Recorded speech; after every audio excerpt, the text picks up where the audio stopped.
Welcome to math classes. Today we'll discuss about the applications of derivatives from the NCERT class 12th mathematics book, chapter 6. Okay. With this, we will complete the derivations part of it actually. That's why I want to take up this chapter first, even though it is from class 12th. Okay. So what we are going to cover in this is rate of change of quantities. Okay. Then exercise 6.1, then increasing and decreasing functions. Exercise 6.2 based on that, then maximum and minimum based on that, exercise 6.3, and then miscellaneous exercise. Okay, what is missing in this year NCERT chapter is the tangents and normals actually, which is very important with respect to this chapter. Okay, derivations. Okay, and that I will definitely cover in another video. Okay, what are the tricks and tricks of finding the tangents and normals and the JEE questions based on those? I will cover in the other chapter. We will in this video we will only concentrate and focus on the content of the NCERT book. Okay, class 12, chapter 6. Okay, let's get into this. First is rate of change of quantities, right? So what is rate of change? Rate of change is nothing but the basic definition of derivative is the rate of change, correct? When you say dy by dx, it is rate of change of y with respect to change in x, correct?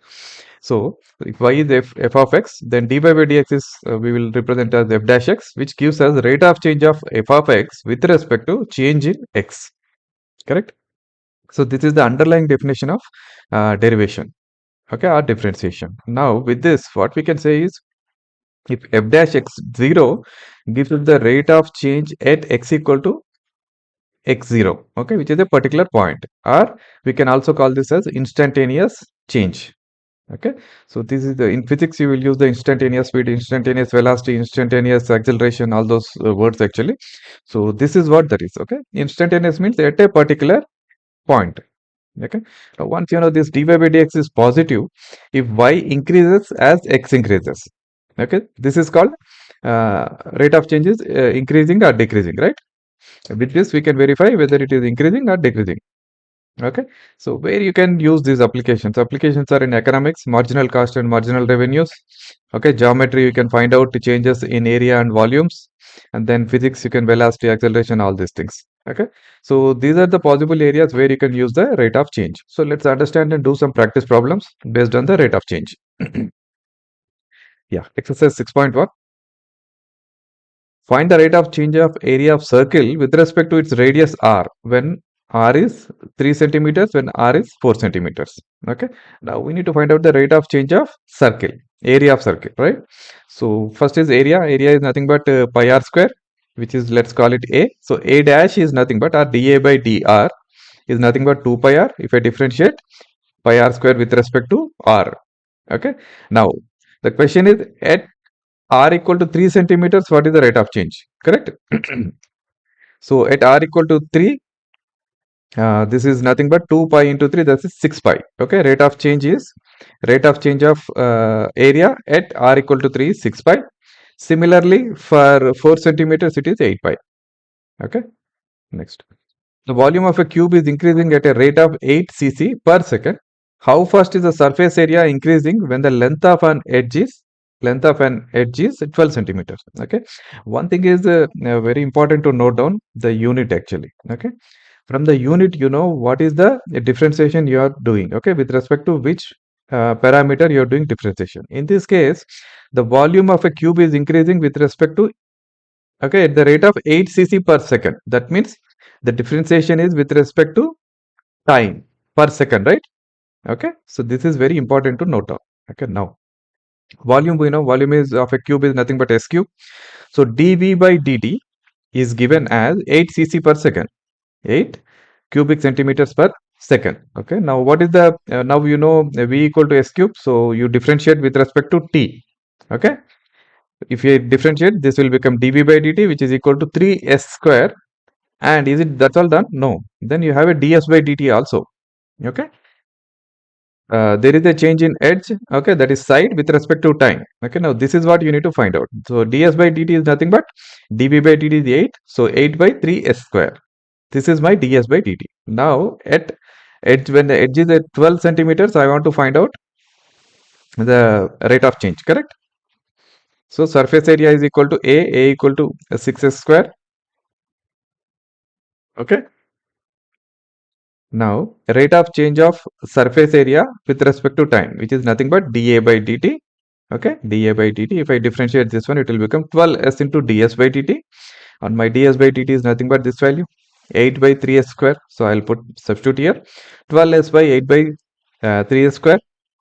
Okay, which is equal to 32 by s. Okay, now at edge of 12 centimeters, s equal to 12 centimeters. What is the value of this one? This is nothing but 8 by 3 centimeters square. Okay, so hope you understand this. Okay, first is you write the variables correctly. Okay, the rate of change of volume is given, so dv by dt is given. Now from dv by dt I need to derive ds by dt.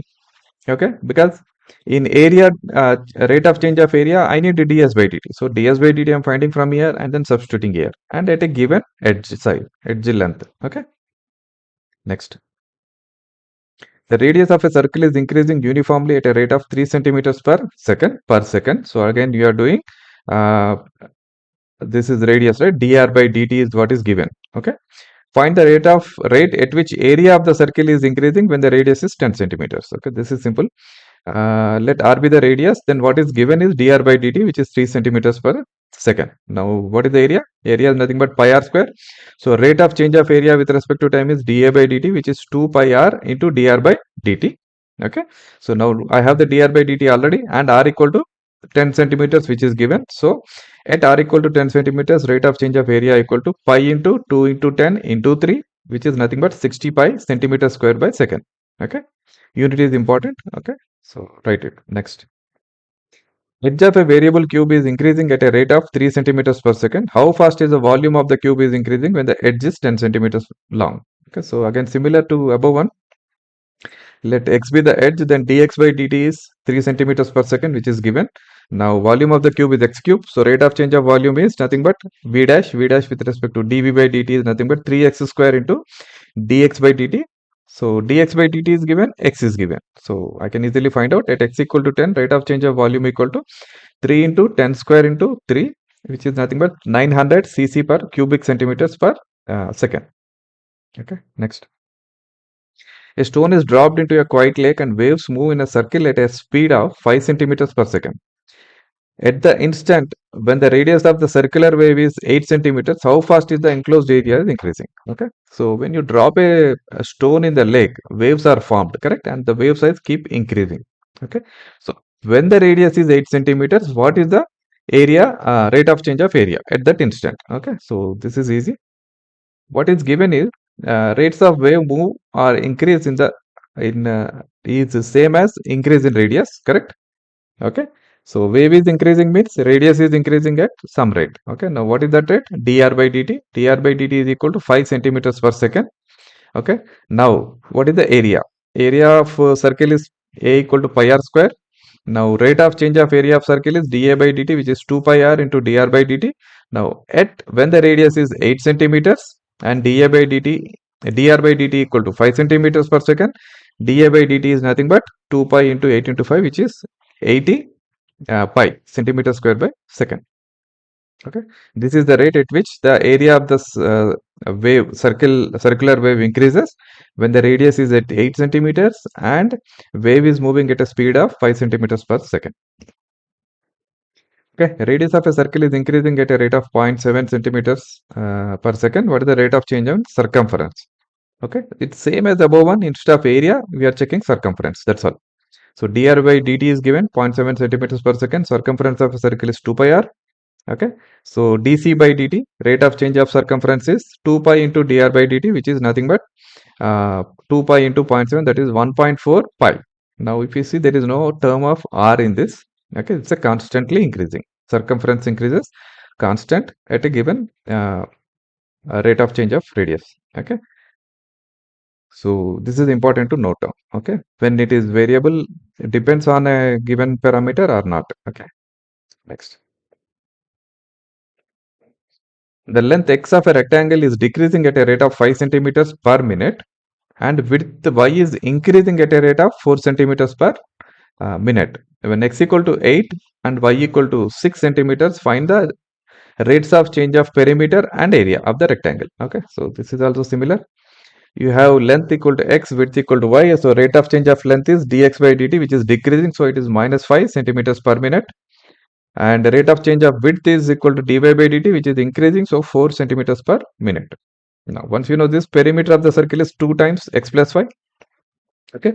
So rate of change of perimeter is 2 times dx by dt plus dy by dt, which is nothing but 2 into minus 5 plus 4, which is minus 2 centimeters per minute. That means perimeter is decreasing at a rate of 2 centimeters per minute. Okay. Yeah. Next. Area of rectangle is xy. So if I differentiate this, I need to use the UV rule. Okay. So rate of change of area equal to dx by dt into y plus x into dy by dt. Now for the given values, rate of change of area is nothing but minus 5 into 6 plus 4 into 8 into 4. So 32 minus 30, which is 2 centimeters square per minute. So here rate of change of area is increasing at a rate of 2 centimeters square per minute. Okay. This changes I mentioned, but this is actually increasing. Okay, because it's positive value. Next. A balloon which always remains spherical on inflation is being inflated by a pumping in 900 cubic centimeters of gas per second. Find the rate at which the radius of the balloon increases when radius is 15 centimeters. Okay, so information given is dV by dt is given. Okay, volume, how much volume is increasing per second. Rate of change of volume is given.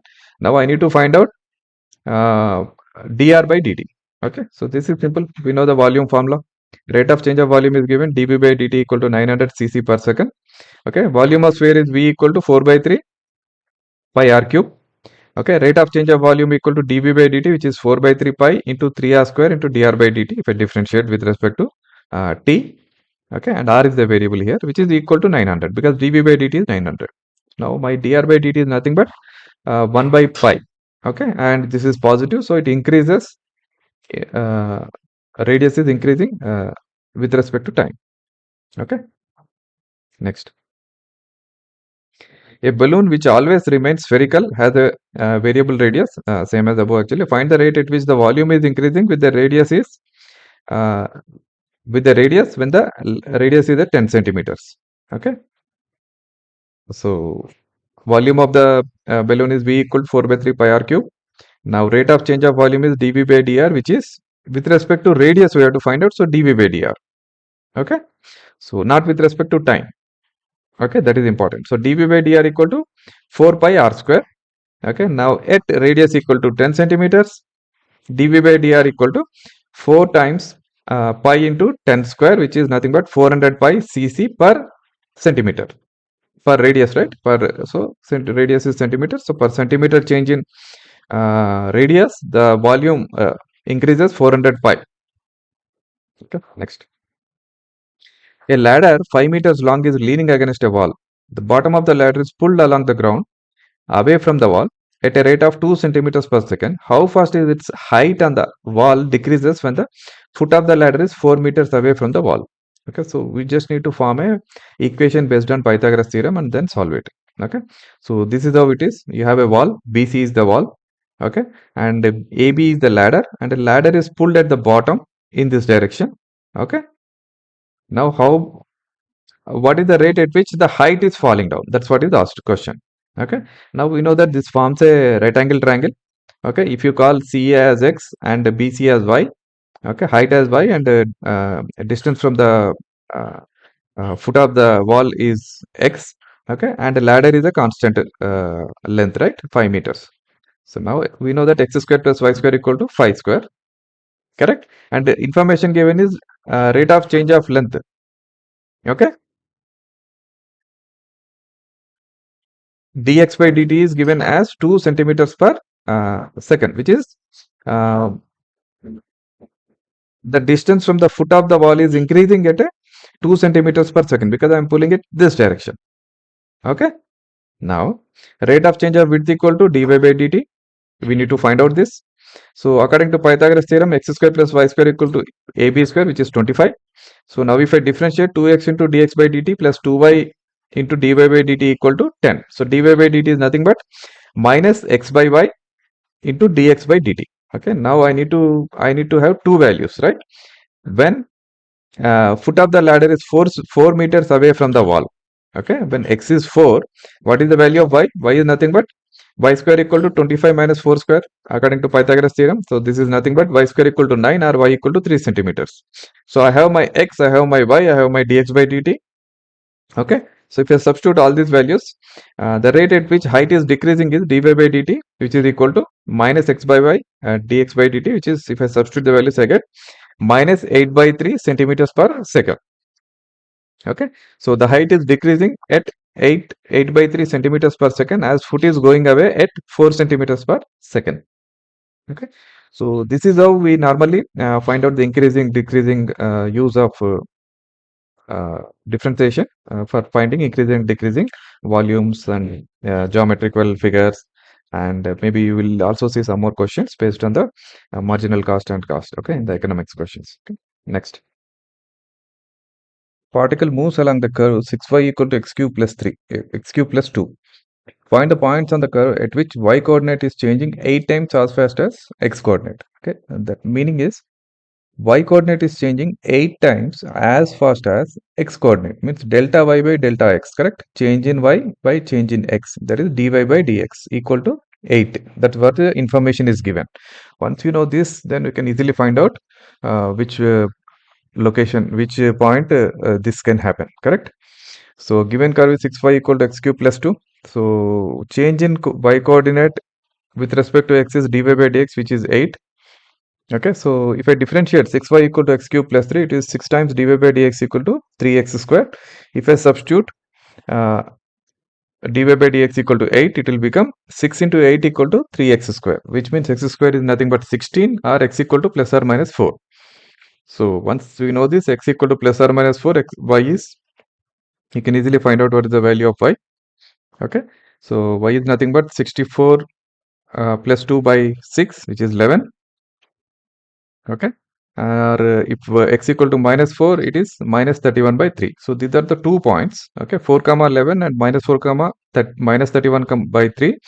At these 2 points, the y coordinate changes 8 times as fast as x coordinate. Okay, next. Radius of air bubble is increasing at a rate of 1 by 2 centimeters per second.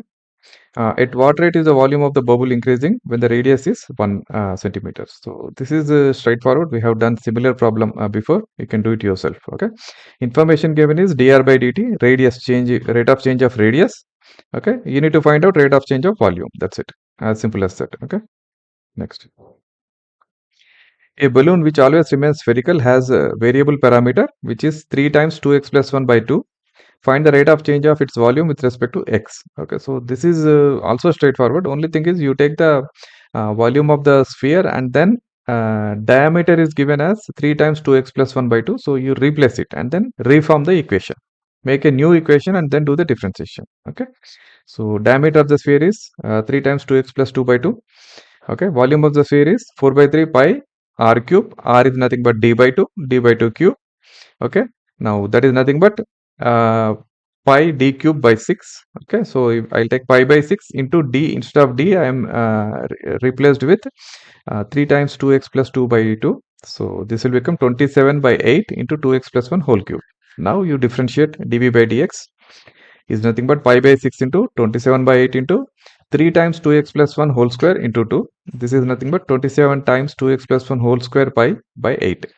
Okay, so this is the rate at which volume will change with respect to x. Okay, next. Sand is pouring from a pipe at a rate of 12 centimeters cube per second. The falling sand forms a cone on the ground in such a way that the height of the cone is always 1/6 of the radius of the base. So h equal to r by 6. This is important to note down. Okay, this is the one condition which is given other than dB by dt, which is 12 centimeter cube per second. Correct. How fast is the height of the sand cone increasing when the height is 4 centimeters? So we need to find out rate of change of height. So you convert the equation in terms of height, everything into in terms of height. How can we do that? This is given sand is pouring. So dB by dt is 12 centimeter cc by per second. Okay. Now height of cone h equal to 1/6 of r, or r equal to 6h. Correct. Volume of the cone is 1 by 3 pi r square h. Okay. Okay, there is no r yet, pi r square h. There is a comma actually.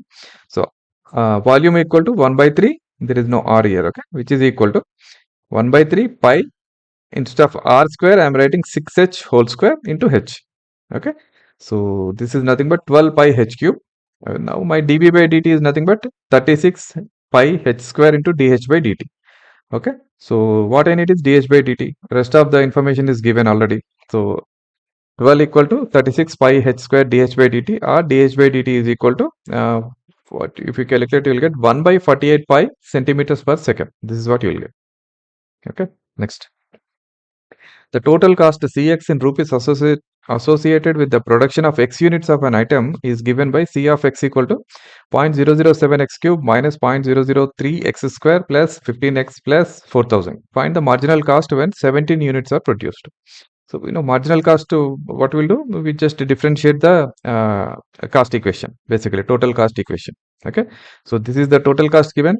If I differentiate, marginal cost is nothing but dc by dx, okay, which is nothing but 0.021 x square minus 0.006 x plus 15, and given at x equal to 17 units, right? So at x equal to 17, the marginal cost is nothing but, if I calculate, substitute and calculate, I get 20.967 rupees. This is the marginal cost at x equal to 17. Okay. So with this, actually, factories will understand what should be the pricing of the product when they produce some X units. When they produce 100 units, the price is different. When they produce 50 units, the price is different. Okay, so based on that, they do the pricing. Okay, next. The total revenue in rupees received from the sale of X units of product is given by R of X equal to 13x square plus 26x plus 15. Find the marginal revenue when X equal to 7. Exactly same as previous problem. You just differentiate and substitute x equal to 7. Okay, you get the marginal revenue. You can do it yourself. Next. The rate of change of area of a circle with respect to its radius at r equal to 6 centimeters is. Okay, A, B, C, D options are given. You find out the value and then check which one is correct. Okay, so this is area of a circle is pi r square. Rate of change of area dA by dr is 2 pi r. Okay, so at r equal to 6, dA by dr is nothing but 12 pi. So answer is B. Yeah. Similarly, total revenue in rupees is received by sale of products is given here, which is 3x square plus 36x plus 5. Marginal revenue when x equal to 15. Okay. Same way you can calculate marginal revenue. You will just get differentiation. So dr by dx equal to 6x plus 36. You differentiate this equation. Okay. At x equal to 15, right? You need at x equal to 15. This is nothing but 126. So option D is correct. Okay. Yeah. Yeah. Now let's understand increase and decreasing functions. Okay. So if you understand the increase and decreasing functions more, actually, in an interval, okay, this is how it is. If I is the interval, okay, is contained in the domain of a real valued function f, then f is said to be increasing in I in this domain for two values x1 and x2, where x1 is less than x2, less than or equal to x2. Okay, then f of x1 is less than or equal to f of x2. Okay, if this is the situation, if the function is following this property, then it's called increasing on I in this range. Okay, if it is exactly reverse, for x1 is less than or equal to x2, but f of x1 is greater than or equal to f of x2, then it is called a decreasing function. Okay, if it is same, not increasing, not decreasing, so that means f of x equal to some constant value c, then it's called a constant function. Okay, and there is a slightly different strictly increasing if x1 is less than x2. Okay, not this equality also not maintained here, equality relation also not maintained. Strictly x1 is less than x2, f of x1 is less than f of x2. If then it is strictly increasing, and it is called strictly decreasing if for x1 less than x2, f of x1 is greater than f of x2. Okay, so based on this, you can actually create a lot of problems. And then how do you find out a function is increasing or decreasing? Okay, various derivations comes into picture in this. Okay, so that is simple. Okay, so if f is continuous on a comma b inclusive, then differentiable on the open interval a comma b open, close bracket, this is close bracket, this is open bracket. Then f is increasing in a comma b if f dash x is greater than 0. F dash x is positive for x belongs to a comma b. F is called decreasing in a comma b if f dash x is less than 0 for x belongs to a comma b. F is a constant function in a comma b if f dash x equal to 0. Okay, so this is how, so you differentiate the function and find out in that given interval whether f dash x is greater than 0, less than 0 or equal to 0. Based on that, we can tell it is a increasing function, decreasing function or constant function. Okay, let's do the exercise 6.2 now based on this concept mainly. Okay, concept is very simple. When you see the problems, you will understand how to apply it. Okay, show that the function given by f of x equal to 3x plus 17 is increasing on R. Okay, so here the domain is complete real numbers. That is important. Now next thing is, I told you whether you function is given function is increasing, decreasing or constant, you will know from differentiation of f of x. Okay, so f of x is this one, 3x plus 17. So f dash x is nothing but 3. 3 is greater than 0, positive, which means f of x is increasing function, correct? And it is increasing in strictly increasing, in fact, correct? It is always greater than 0, so it is strictly increasing, and it is on R, complete R domain is. Okay, I show that the function f of x equal to e to the power of 2x is increasing on R. Same thing you will do. F of x is e to the power of 2x. F dash x is nothing but 2 times e to the power of 2x. Now you know whether it is positive or negative. E to the power of 2x. There is a variable x here, right? So how do you tell now?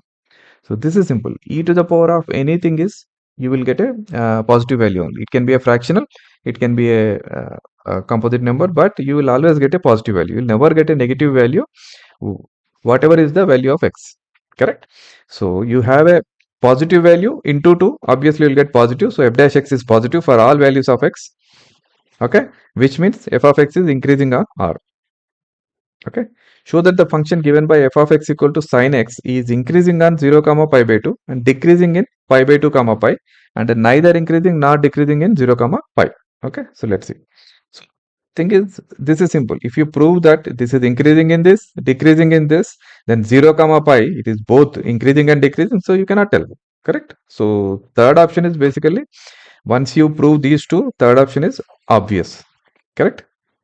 So let's see, f of x equal to sin x, which means f dash x is cos x. Okay, we know cos x is, what are the quadrant cos x is positive? First quadrant and fourth quadrant, correct? Only these two quadrants cos x is positive, and 0 comma pi by 2 is first quadrant, so definitely it is increasing, positive, correct? So this is increasing in first quadrant, and pi by 2 comma pi is second quadrant. So in second quadrant cos theta is, cos x is negative, so this is decreasing function. Okay, now 0 comma pi is combined these two, so I cannot tell whether it is positive or negative, because you find positive values, you find negative values in 0 comma pi, so we cannot tell anything about 0 comma pi. Okay, it is neither increasing nor decreasing. Okay, yeah, so yeah, this is the one. Next, find the intervals in which the function f is given by f of x equal to 2x square minus 3x is increasing, and what is the interval where it is decreasing. Okay, you need to find out. So how do you find it? First thing is equate the function, differentiate the function, equate it to 0, then you find some turning points, x values, where it will be 0. And those are the turning points, and then you can just use your function knowledge basically, where wavy curve method you apply, right? So similar way you will find out where it is positive, where it is negative, and then decide when the function is increasing, when the function is decreasing. Okay. So f of x equal to 2x square minus 3x, f dash x is 4x minus 3. Now to find the turning point, I need to just equate it to 0. That's what you do actually in wavy curve method also. Okay. So f dash x equal to 4x minus 3, which is equal to 0. So x is 3 by 4.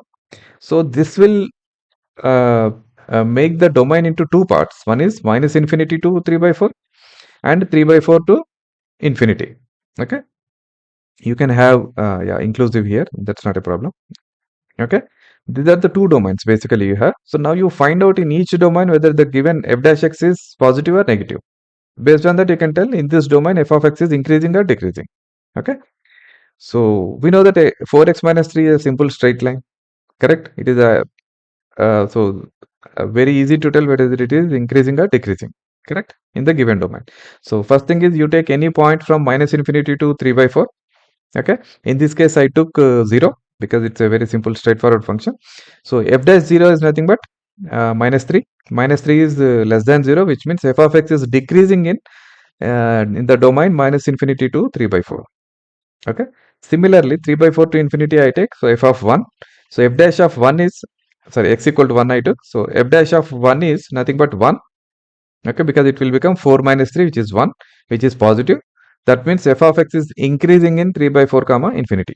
So now we have the two domains where it is increasing and decreasing. Okay, increasing in 3 by 4 comma infinity, decreasing in minus infinity comma 3 by 4. Next.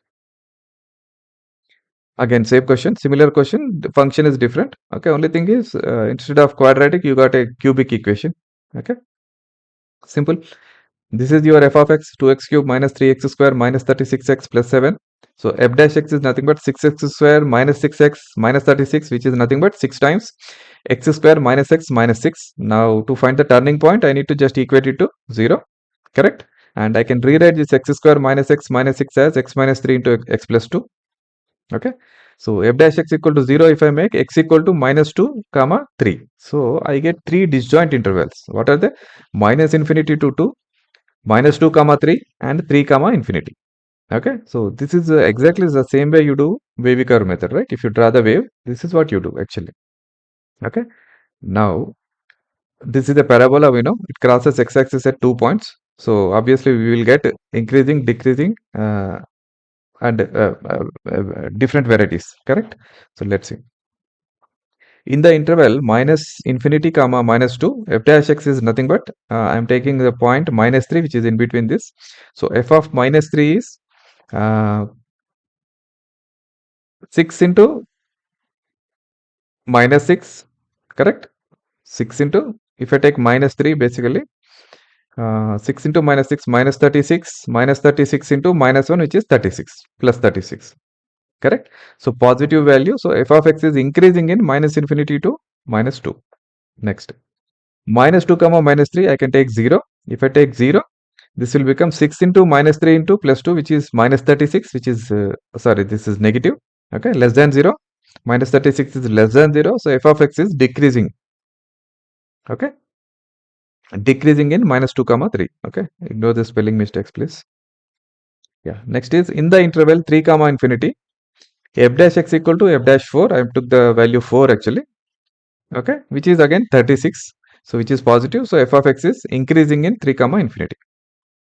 Okay, hope you understand how I have done this problem. Okay, only thing is you get the different disjoint sets of domains. Okay, and find out all the turning points and then find out in each domain whether it is increasing, decreasing or neither. Okay, that you should do. Okay, so this is how we'll do. Yeah, next. These are all similar problems. I will do some of them and skip some of them. You can do it yourself. Okay, find the intervals in which the following functions are strictly increasing or decreasing. Okay, so first one is x squared plus 2x minus 5. So if I do f dash x, which is nothing but 2x plus 2. So 2x plus 2, if I equate it to 0, I get the turning point, which is x equal to minus 5, minus 1. So the intervals are minus infinity to minus 1 and minus 1 to infinity. Okay, now within this interval, I take any number and then find out what is the value of f dash of x. Okay, so in the minus infinity to minus 1, I took minus 2. So f dash of minus 2 is nothing but minus 2, which is less than 0. So f of x is decreasing in minus infinity to minus 1. Okay, so how do you, why you are not taking another value? That may be a question, right? So look at what is f dash x. This is a straight line. 2x plus 2 is a straight line. So this is, we know that it is either strictly it's only one direction, right? Straight line is always you take from one into other and it is always increasing or decreasing basically, right? So that is how it is. In the next interval minus 1 to infinity, f dash x equal to f dash of 1 I took, which is positive. So it is increasing. So now you have two domains basically where it is increasing and decreasing. It is strictly because we know that f dash x is 2x plus 2, you will not get equal values. Okay, so similarly you can do the b, 10 minus 6x minus 2x square. Okay, you can pause it and do it yourself and then verify the answer. Okay, next.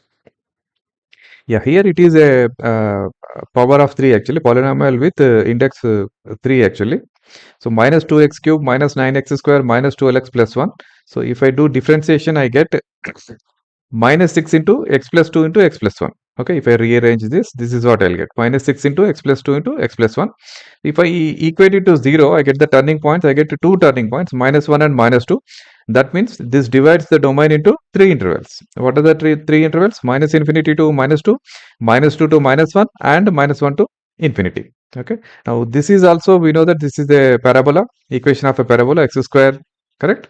X square plus 3x plus 2 is a parabola equation. So we know that this is also strictly increasing or decreasing. We will not have values where you have same values basically, correct? So find out in each interval, you take a value. Okay, f dash of minus 3 is minus 12, which is less than 0. So in minus infinity to minus 2, it is decreasing. Okay, and minus 2 to minus 1, it is increasing. And minus 1 to infinity, it is again decreasing. Okay, so it is the inverted parabola, which you can assume easily, correct? Okay, next. Yeah, this is similar to the previous one, D, 6 minus 9x minus x square. Okay, you will get a f dash x as minus 9 minus 2x, and it will create into two domains, minus infinity to minus 9 by 2 and minus 9 by 2 to infinity. Okay, so each domain you can find out what is the f dash of x, and then based on that you can find out it's increasing or decreasing in that interval. Okay, yeah, this is another one where you have almost x power 6. This is okay, so let's find out this one. So x plus 1 whole cube into x minus 3 whole cube. Okay, so this is my f of x. So f dash x is nothing but I will apply UV rule, right? A differentiation of UV rule. So 3 into basically x minus 3 whole cube I kept as is, and I am doing differentiation of x plus 1 whole cube, which is nothing but 3 into x plus 1 whole square. And x plus 1 differentiation is 1, so I don't need to write. Plus, I kept x plus 1 whole cube as is, and then x minus 3 whole cube differentiation is 3 into x minus 3 whole square. Okay, now I take the common terms. Some terms are common basically. Okay, so what are they? X plus 1 whole square and x minus 3 whole square are common, and 3. Okay, so this I took common, and then I am left with x minus 3 plus x plus 1, which is nothing but 2x minus 2, or I can write it as 2 into x minus 1, correct? So this will become 6 times x plus 1 whole square into x minus 3 whole square into x minus 1 equal to 0. Now, if I equate this to 0, I get actually 3 values, but I am not interested in the squares because they are always positive. Square value is always positive. So my interval is only decided by this value, x minus 1 equal to 0. Okay.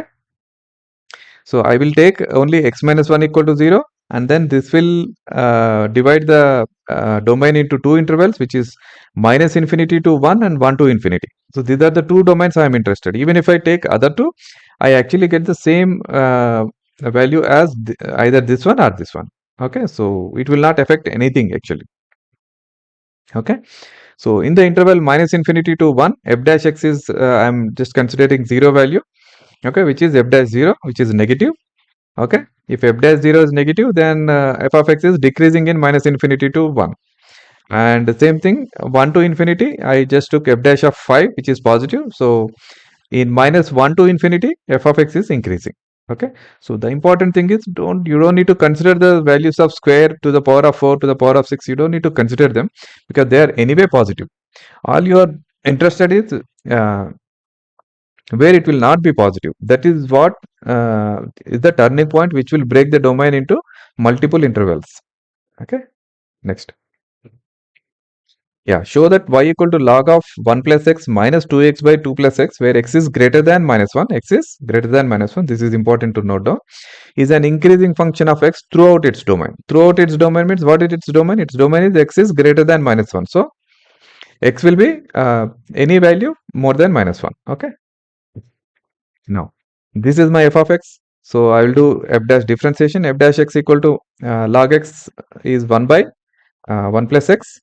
Okay, and then 1 plus x differentiation is 1, so I'm just stopped here. Then minus, this is u by v form, so first denominator square 2 plus x whole square, then differentiation of numerator 2 into denominator, which is 2 plus x, minus 2x into 2 plus x differentiation is 1, so it's as this.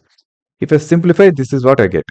Okay, to equate it to 0, to get the turning point, right, I should equate it to 0.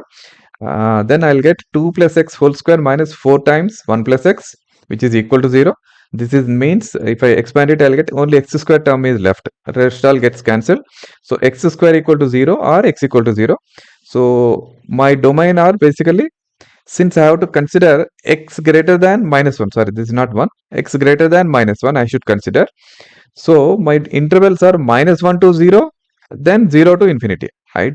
The 0 is not dividing the domain into minus infinity to 0 and 0 to infinity. Okay, it is from minus 1 only. I don't need to go to minus infinity. Minus 1 to 0 and 0 to infinity. These are my intervals. In this interval, you find out now f dash of minus 0.5, which is positive. So f of x is increasing in minus 1 comma 0, and f dash of 2 is 1 by 12, which is greater than 0, again positive. So f dash x also increasing in 0 comma infinity.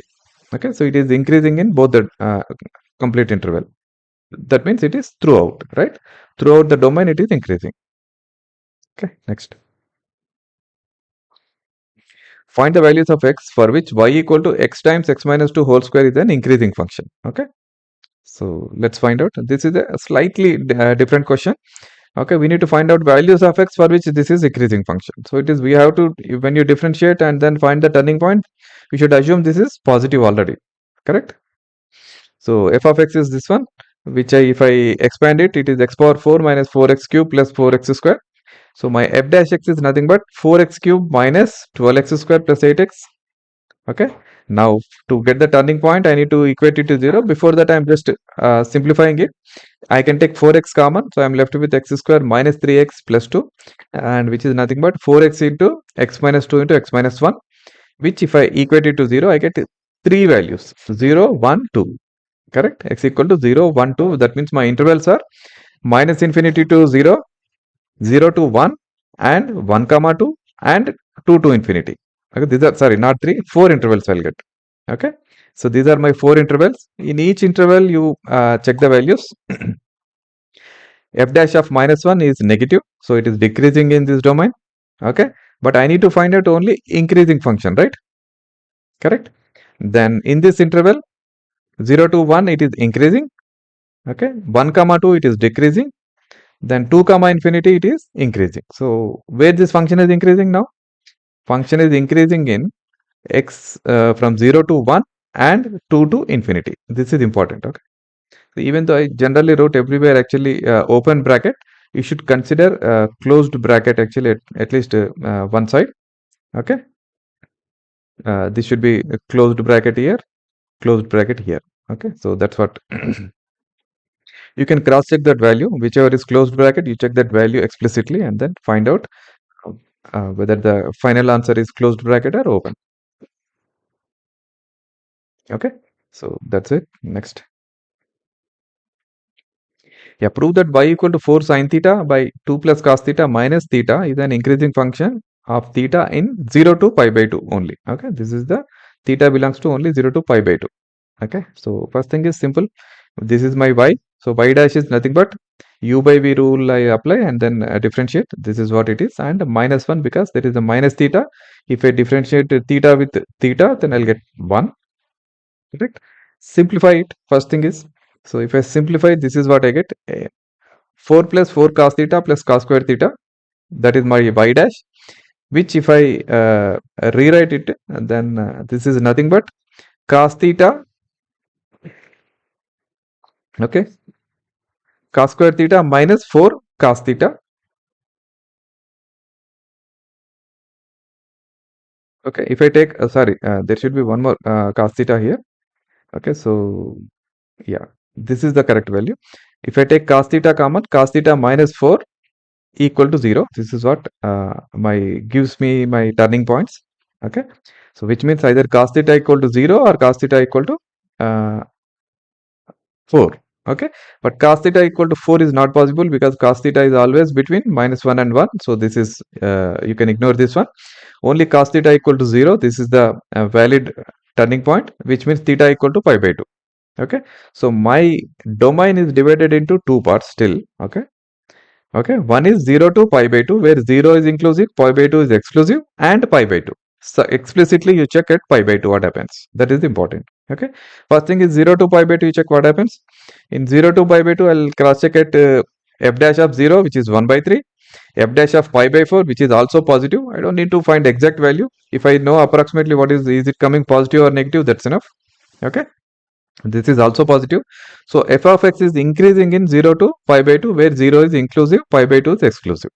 Now at pi by 2, what happens? At pi by 2, f dash of pi by 2 equal to 0. Okay. So f dash x is greater than or equal to 0, I would say, right?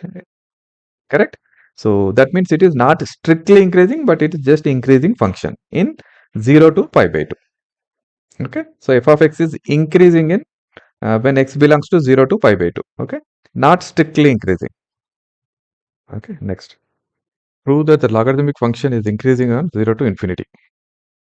Okay. So this is simple. F of x equal to log x, which means x belongs to 0 to and x belongs to 0 to infinity, which means x is positive. Correct?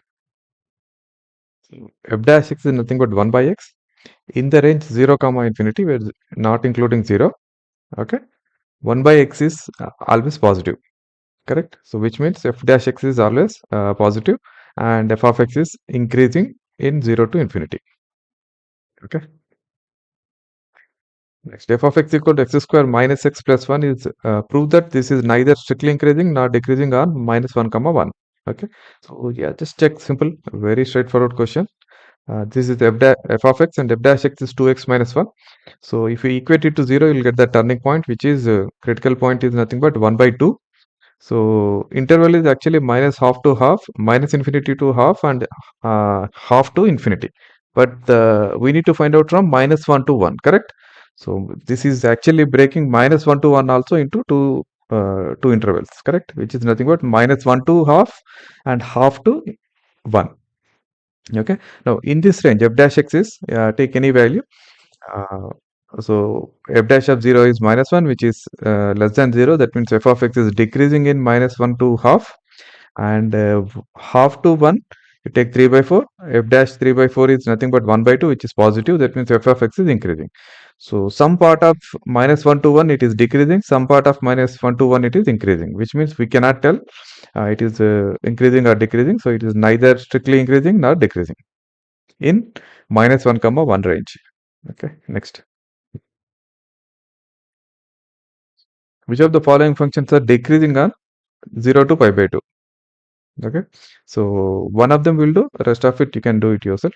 F of x is cos x, f dash x is sin x, minus sin x, sorry. So in first quadrant, that is 0 to pi by 2 is first quadrant. In first quadrant, sin is positive function, right? But minus sin x is negative, correct? Okay. Minus sin x is negative. So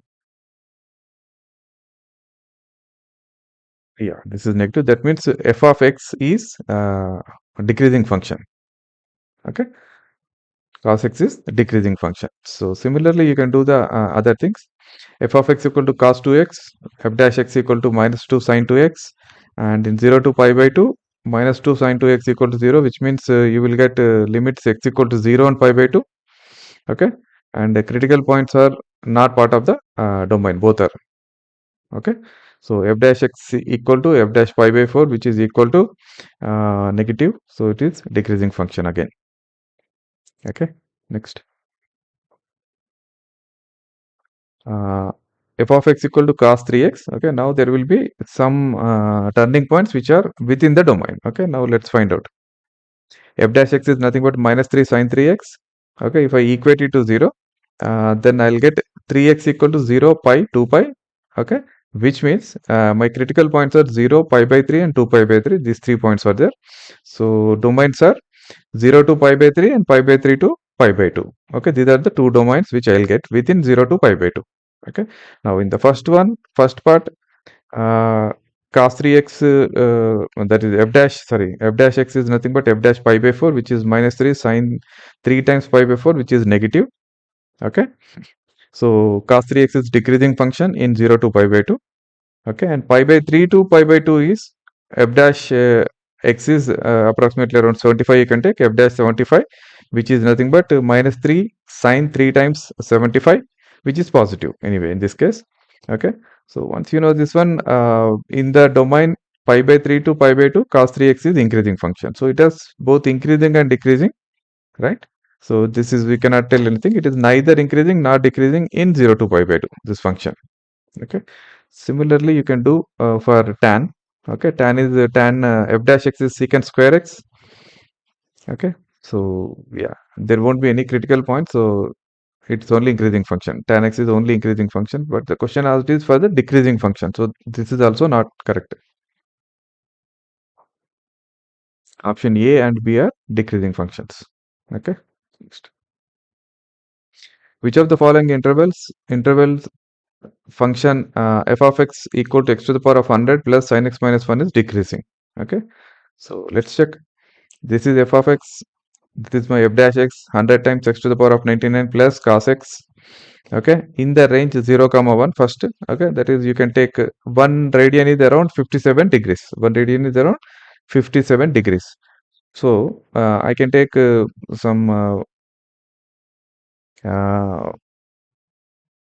it is anything between this 0 to 57 degrees. Okay, now 100 times x to the power of 99 is always positive, and cos also is positive, cos x also positive, so f dash x is positive. We don't need to find exact value, but yeah, I know that f dash x is positive in this range. Okay, which means it is increasing function, not decreasing function. Okay, now in the range pi by 2 comma pi, okay, that is 1.5 to 3.1 radians. 1.5 to 3.1 radians, correct? So in this range, uh, yeah, this is approximately 100 x to the power of 99 is anyway positive. Okay, and around 200, that is. Okay, and cos x is negative in 1.5. 1.5 will be more than 90, which means cos x will be negative. So maximum is -1. That is the maximum. Okay, so hence f dash x is positive in this range. Okay, so this is also not decreasing in pi by 2 comma pi. Okay, next 0 to pi by 2 in this range. Okay, now as x is greater than 0, 100 x to the power of 99 is greater than 0, and cos x also positive. So since both are positive, f dash x is positive in this range. So f dash x is not decreasing in 0 to pi by 2 also. So which means it is not decreasing in any of the given. So none of these is the right answer. D, option D is the correct answer. Okay, so method is same for all. They may be asking a twisted question, but method is same to find increasing or decreasing function. Okay, find the least value of a such that the function f of x equal to x squared plus ax plus 1 is strictly increasing in 1 comma 2. Okay, so this is my f of x. My f dash x is 2x minus 2x plus a. Okay, and f of x is strictly increasing 1 comma 2. So 2x plus 1 is greater than 0 in 1 comma 2. Correct? Right? So this is important. Now if I substitute a x equal to 1, it will become 2 plus a greater than 0 and 4 plus a greater than 0. Okay, that means a is greater than -2, a is greater than -4. So which one will take? Which means you take the biggest value, right? So a is greater than -2. Now this is the one condition which we require. Okay, if this condition is met, a is greater than -2, then this function is strictly increasing. Okay, next. Let I be any interval disjoint from -1 comma 1 inclusive. Prove that the function f given by f of x equal to x plus 1 by x is strictly increasing on I. Okay. Okay, let's see. I is r, which is equal to -1 comma 1 inclusive. Okay, r minus, basically this is, sorry, not r equal to, r minus this value. Okay, so which means I is nothing but minus infinity to -1 union with 1 to infinity. Okay, this is minus. Okay, sorry.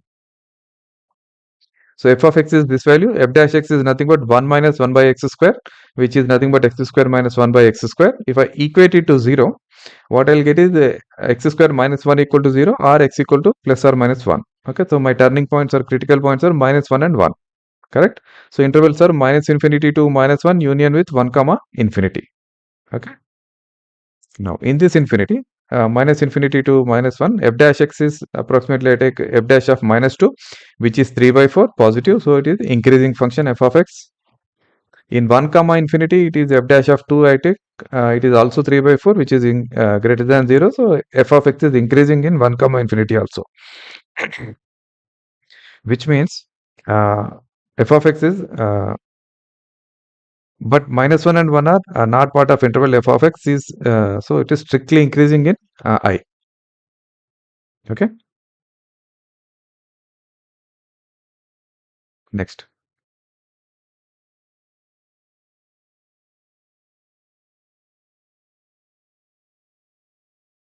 Prove that the function f of x equal to log of sin x is increasing on 0 comma pi by 2 and decreasing on pi by 2 comma pi. Exactly same thing you will do, nothing different. F dash x you will find out cos x by sin x, which is nothing but cot x. Okay. Now we know cot x is in 0 to pi by 2 is first quadrant, where cot x is greater than 0, positive. So f of x is increasing. Okay. Pi by 2 to pi is second quadrant cot x is less than 0. So f of x will be a decreasing function. That's it. Okay. So next is f of x equal to log of cos x is increasing on 0 to pi by 2 and decreasing on pi by 2 comma pi. Okay. Again, it's a proof. So f of x is log of cos x, f dash x equal to sin x by cos x, which is minus sin x actually. Okay. So you will get 1 by cos x into minus sin x, which is minus tan x. So minus tan x is correct, but there is a minus sign missing here. Okay. In 0 to pi by 2, that is first quadrant, minus tan x is negative, correct? Tan x is positive, but minus tan x will be negative. So f of x will be decreasing in 0 to pi by 2. Okay, and pi by 2 to pi, second quadrant, where minus tan x is positive, so f of x is increasing in second quadrant. Okay, so you can see same thing that we are trying to prove. Okay, next. Okay, this is a very straightforward question. Okay, you just find out f dash x. Okay, and then okay, f dash x is nothing but 3 times x minus 1 whole square. 3 times x minus 1 whole square, which means this is a square, so you will always get a positive value. Minimum value is 0 here. Okay, so always this is greater than or equal to 0, correct? So which means f of x is increasing on in a real domain. Okay, interval in which y equal to x square e to the power of minus x is increasing. Okay, so let's find out. This is my y. So y dash is nothing but 2x into x to the e to the power of minus x square into e to the power of minus x. So if I take if I make it 0, y dash equal to 0, I can simplify this one. Okay, 2x e to the power of minus x is equal to x square e to the power of minus x. So e to the power of minus x gets cancelled. So 2x equal to x square or x equal to 2. X equal to 0 or x equal to 2, correct? These are the two solutions which I will get. So my intervals are minus infinity to 0, 0 to 2 and 2 to infinity. We have three intervals here. Check in each interval. First interval f of x is decreasing. Okay, and the question is asked for increasing. So let's go ahead. And at 0 comma 2 it is strictly increasing. Okay, so 0 comma 2 is there, option D. And 2 to infinity, just cross check, it is f of x is decreasing. So option D is correct. Okay, here next topic is maximum and minimum or maxima and minima. Okay, so yeah, derivatives are very helpful in finding the maxima and minima, means points where maximum and minimum values happens, and also finding the what is the maximum value and minimum value of the function. And this is a very important concept. Okay, very useful in many of the areas of field.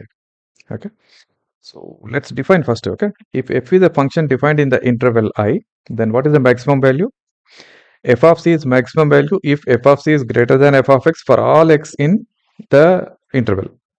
Okay, so in the whole interval, if f of c is the maximum value, then we call it maximum value, right? It's a straightforward definition. Similarly, minimum value. And these two maxima and minimum values are called extreme values because they are either maximum or minimum. Okay, and the point where this maximum and minima happens, we call them as extreme value. Okay, so just to note down the difference. Okay, maxima and minima is related to the point. Okay, this is the point where maximum value happens. Okay, maximum and minimum is the related to the function value. Okay, this is the function value which is maximum, and at what point this is maximum, that is called maxima. Okay. Similarly, minimum value is for the function, and at what point minimum value is happening is minima. Okay. So note down this one. And if you want to just see in a graph, very simple graph, okay, inverted parabola, we know that the maximum is here, correct? F of c is maximum. And when you have a regular parabola open upside, okay, then this is the minima value. Okay, this don't have a maximum value, correct? Similarly, this don't have a minimum value. Okay, so this you should note down. And the function may have a minimum but no maximum, or neither, and depending on its domain. Okay, so example is I'm showing here already. This is the minimum value but there is no maximum.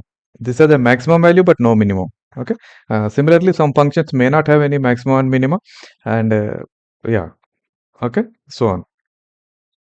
Okay, now what is local maxima and local minima? Okay, this is a very simple to understand. Okay, if a function is something like this, increasing, decreasing, increasing and decreasing like this, okay, then in a given domain you can find several points where a minimum happens. Okay, there will be in the given domain whatever is the minimum value, that we call it local minima or local maxima.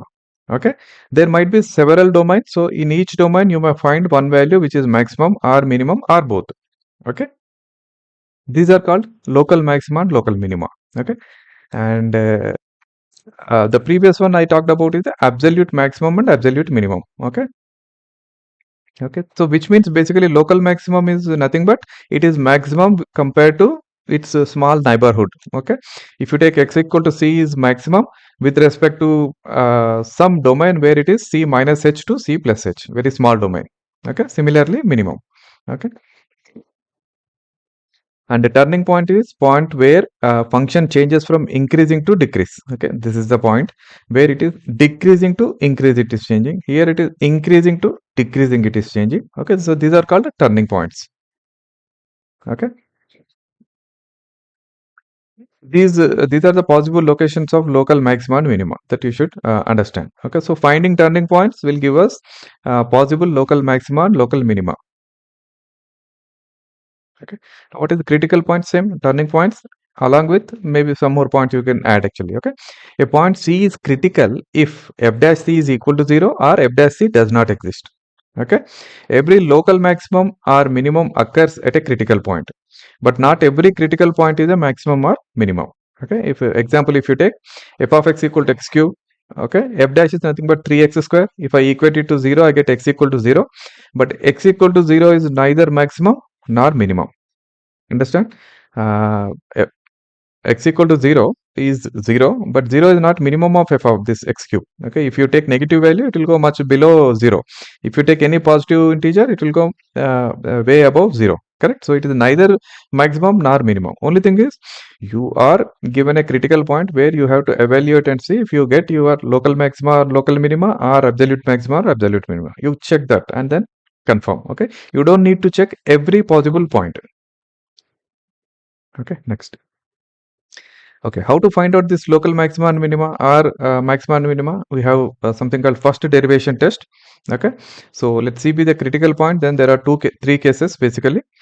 Okay, if the function is differentiable and then you have f dash c and f dash c, near f dash c, the change is from positive to negative, then it is called a local maxima. Okay, means it is from increasing to decreasing. The function is becoming increasing to decreasing. Correct.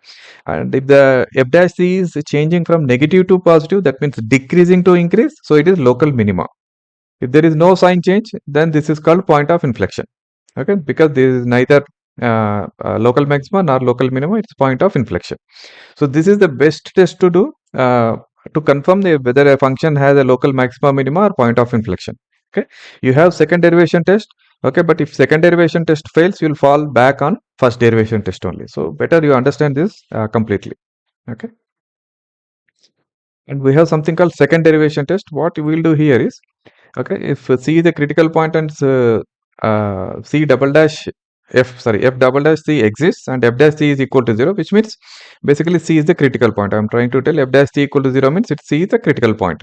Okay, now at this critical point, if f double dash c is less than 0, that means it is local maxima. If double dash c is greater than 0, it is local minima. Okay, that means negative, positive.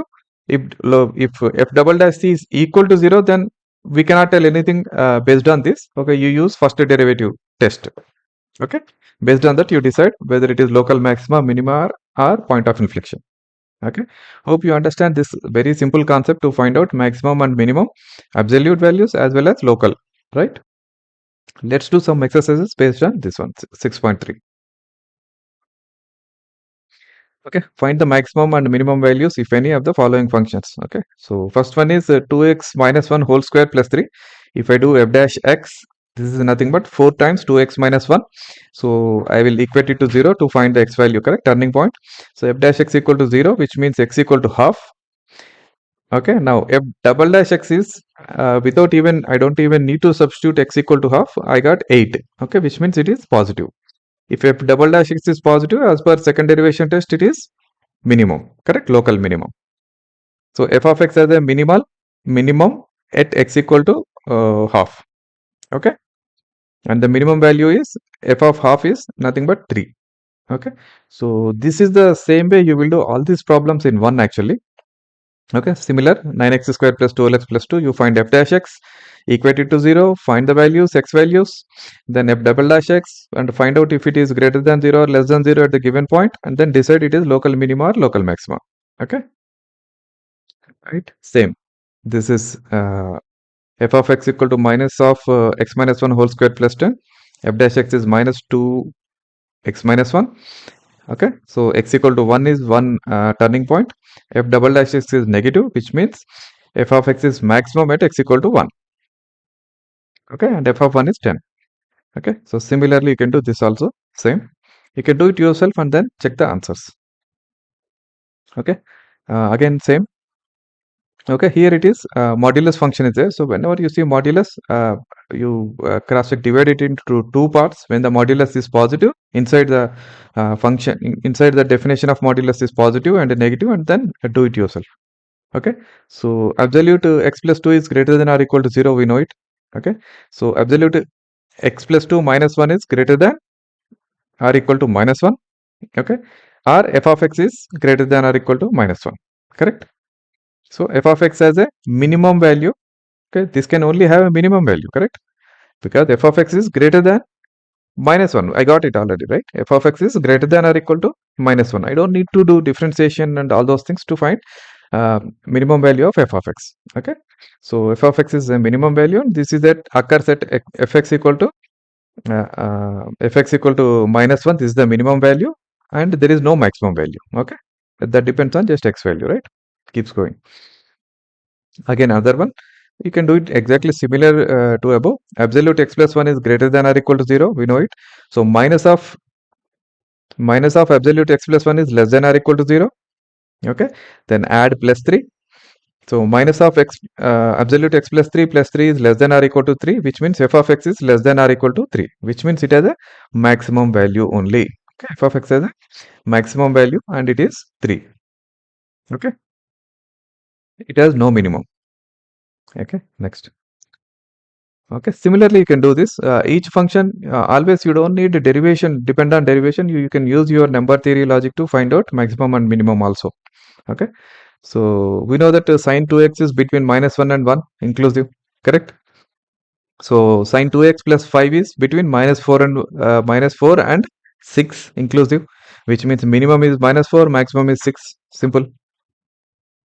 Okay, similarly you can do this, absolute sine 4x plus 3. Okay, and this is f of x equal to x plus 1 in the range minus 1 to 1.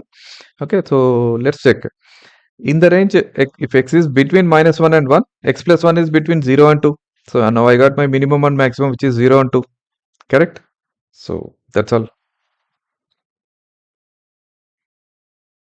Okay, only thing is, yeah, we cannot say the in this case actually there is no equality sign, correct?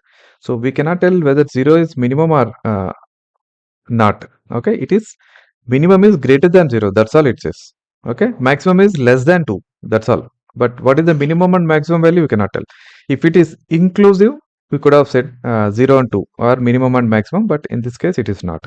Okay, so be careful about such open brackets, okay, in the interval.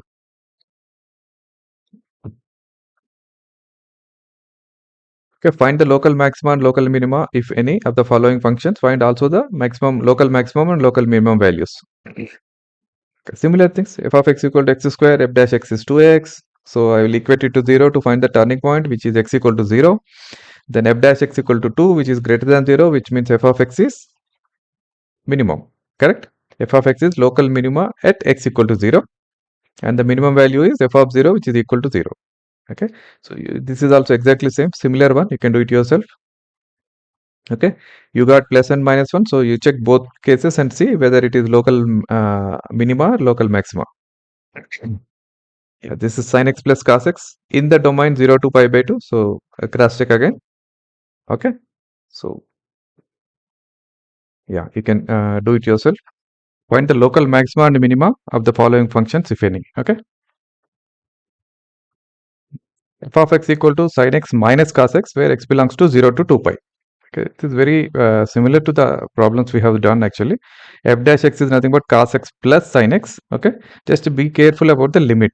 Okay, now if f dash x equal to 0, to find the turning point, cos x equal to minus sin x, which means either you can take it as tan x equal to minus 1 or cot x equal to minus 1 and then do, or directly you can do. Okay, so x has two values in 0 to 2 pi, where cos x is equal to minus sin x, which is 3 pi by 4 and 7 pi by 4. Okay, so that is second quadrant and fourth quadrant. Okay, so now f double dash x you have to check to find out whether at these points it is maximum or minimum. Correct? So f double dash x is nothing but minus sin x plus cos x. Okay, now at 3 pi by 4, f double dash 3 pi by 4 is nothing but minus root 2, which is less than 0. That means it is maximum at 3 pi by 4. F of 3 pi by 4 is maximum and the value is square root of 2. Okay, similarly you check at x equal to 7 pi by 4, f double dash 7 pi by 4 is square root of 2, which is greater than 0, which means it is minimum local minima, and minimum value is local minimum is f of 7 pi by 4, which is nothing but minus square root of 2. Okay, yeah, this is similarly you can do it yourself. Okay, this is not a fifth one is not a complex one, just a polynomial, so simple differentiation, and you can find out the turning points, which are 1 comma 3 and then f double dash x, and then check whether they are minimum or maximum at the given uh, values. Okay, next. Yeah, f of x equal to x by 2 plus 2 by x and x is greater than 0. Okay, important thing, note down the condition given, x is greater than 0. Okay, so f dash x is nothing but 1 by 2 minus 2 by x square. For f dash x equal to 0 to find the turning points, which means 2 by x square equal to 1 by 2 or x equal to plus or minus 2. Since x is greater than 0, the condition is given, we should ignore the x equal to minus 2. Correct? X equal to 2 only we should take, and f double dash x equal to 4 by x cube. Okay, and yeah, this is rejected, x equal to minus 2. So at x equal to 2, f double dash 2 is half. Okay, which is greater than 0. That means you will find the local minima at 2. Okay, local minima at x equal to 2, and the value is f of 2, which is nothing but 1 plus 1, which is 2. Okay, yeah, similarly you can do this one also, f of x equal to 1 by x square plus 2. Okay, now just be careful, f double dash x will become a complex because it is in u by v form. Do it carefully. You can easily do it, because finally you are going to find out at x equal to 0 value, so which is, you don't need to simplify f double dash x, you just substitute x equal to 0 and find out. Okay, next. Yeah, f of x equal to x square root of 1 minus x, and x is between 0 and 1. Okay, very small interval is given for x. Okay, so f dash x is square root of 1 minus x. I am applying the uv differentiation of uv formula. Okay, square root of 1 minus x by 2 times square root of 1 minus x. If I simplify this, this will become 2 minus 3x divided by 2 by square root of 1 minus x. If this is equal to 0 to find the turning point, then what I'll get is 2 minus 3x equal to 0, or x equal to 3 by 2, that is x equal to 2 by 3, sorry, x equal to 2 by 3. Okay, then f double dash x is, carefully do it, u by v form. okay, of the differentiation of this 2 minus 3x divided by 2 times square root of 1 minus x. Okay, this is what it is when you simplify it and substitute x equal to 2 by 3.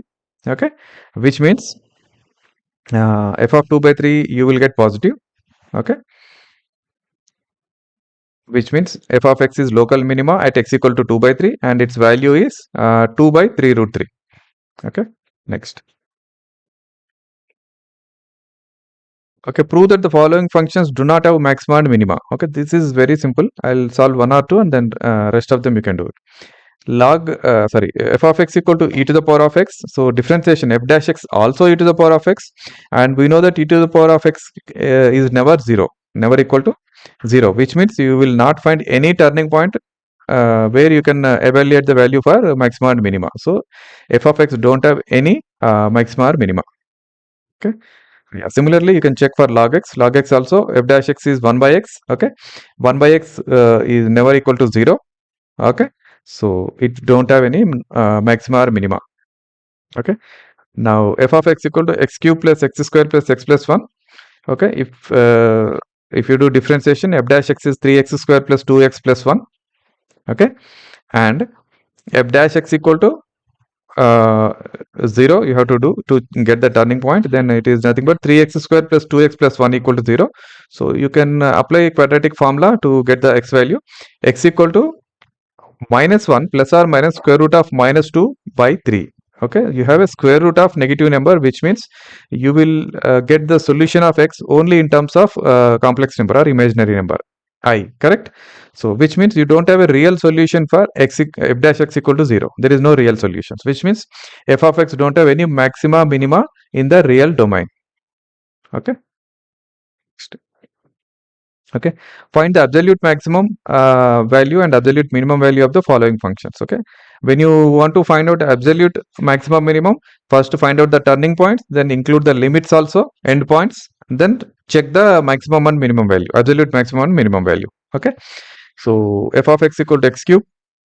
We saw this one in the example actually in the theory slide. Okay, x cube don't have a maxima and minima at x equal to 0. Okay, let's find out where it will have. Okay, f of x equal to x cube and x belongs to minus 2 to 2 inclusive.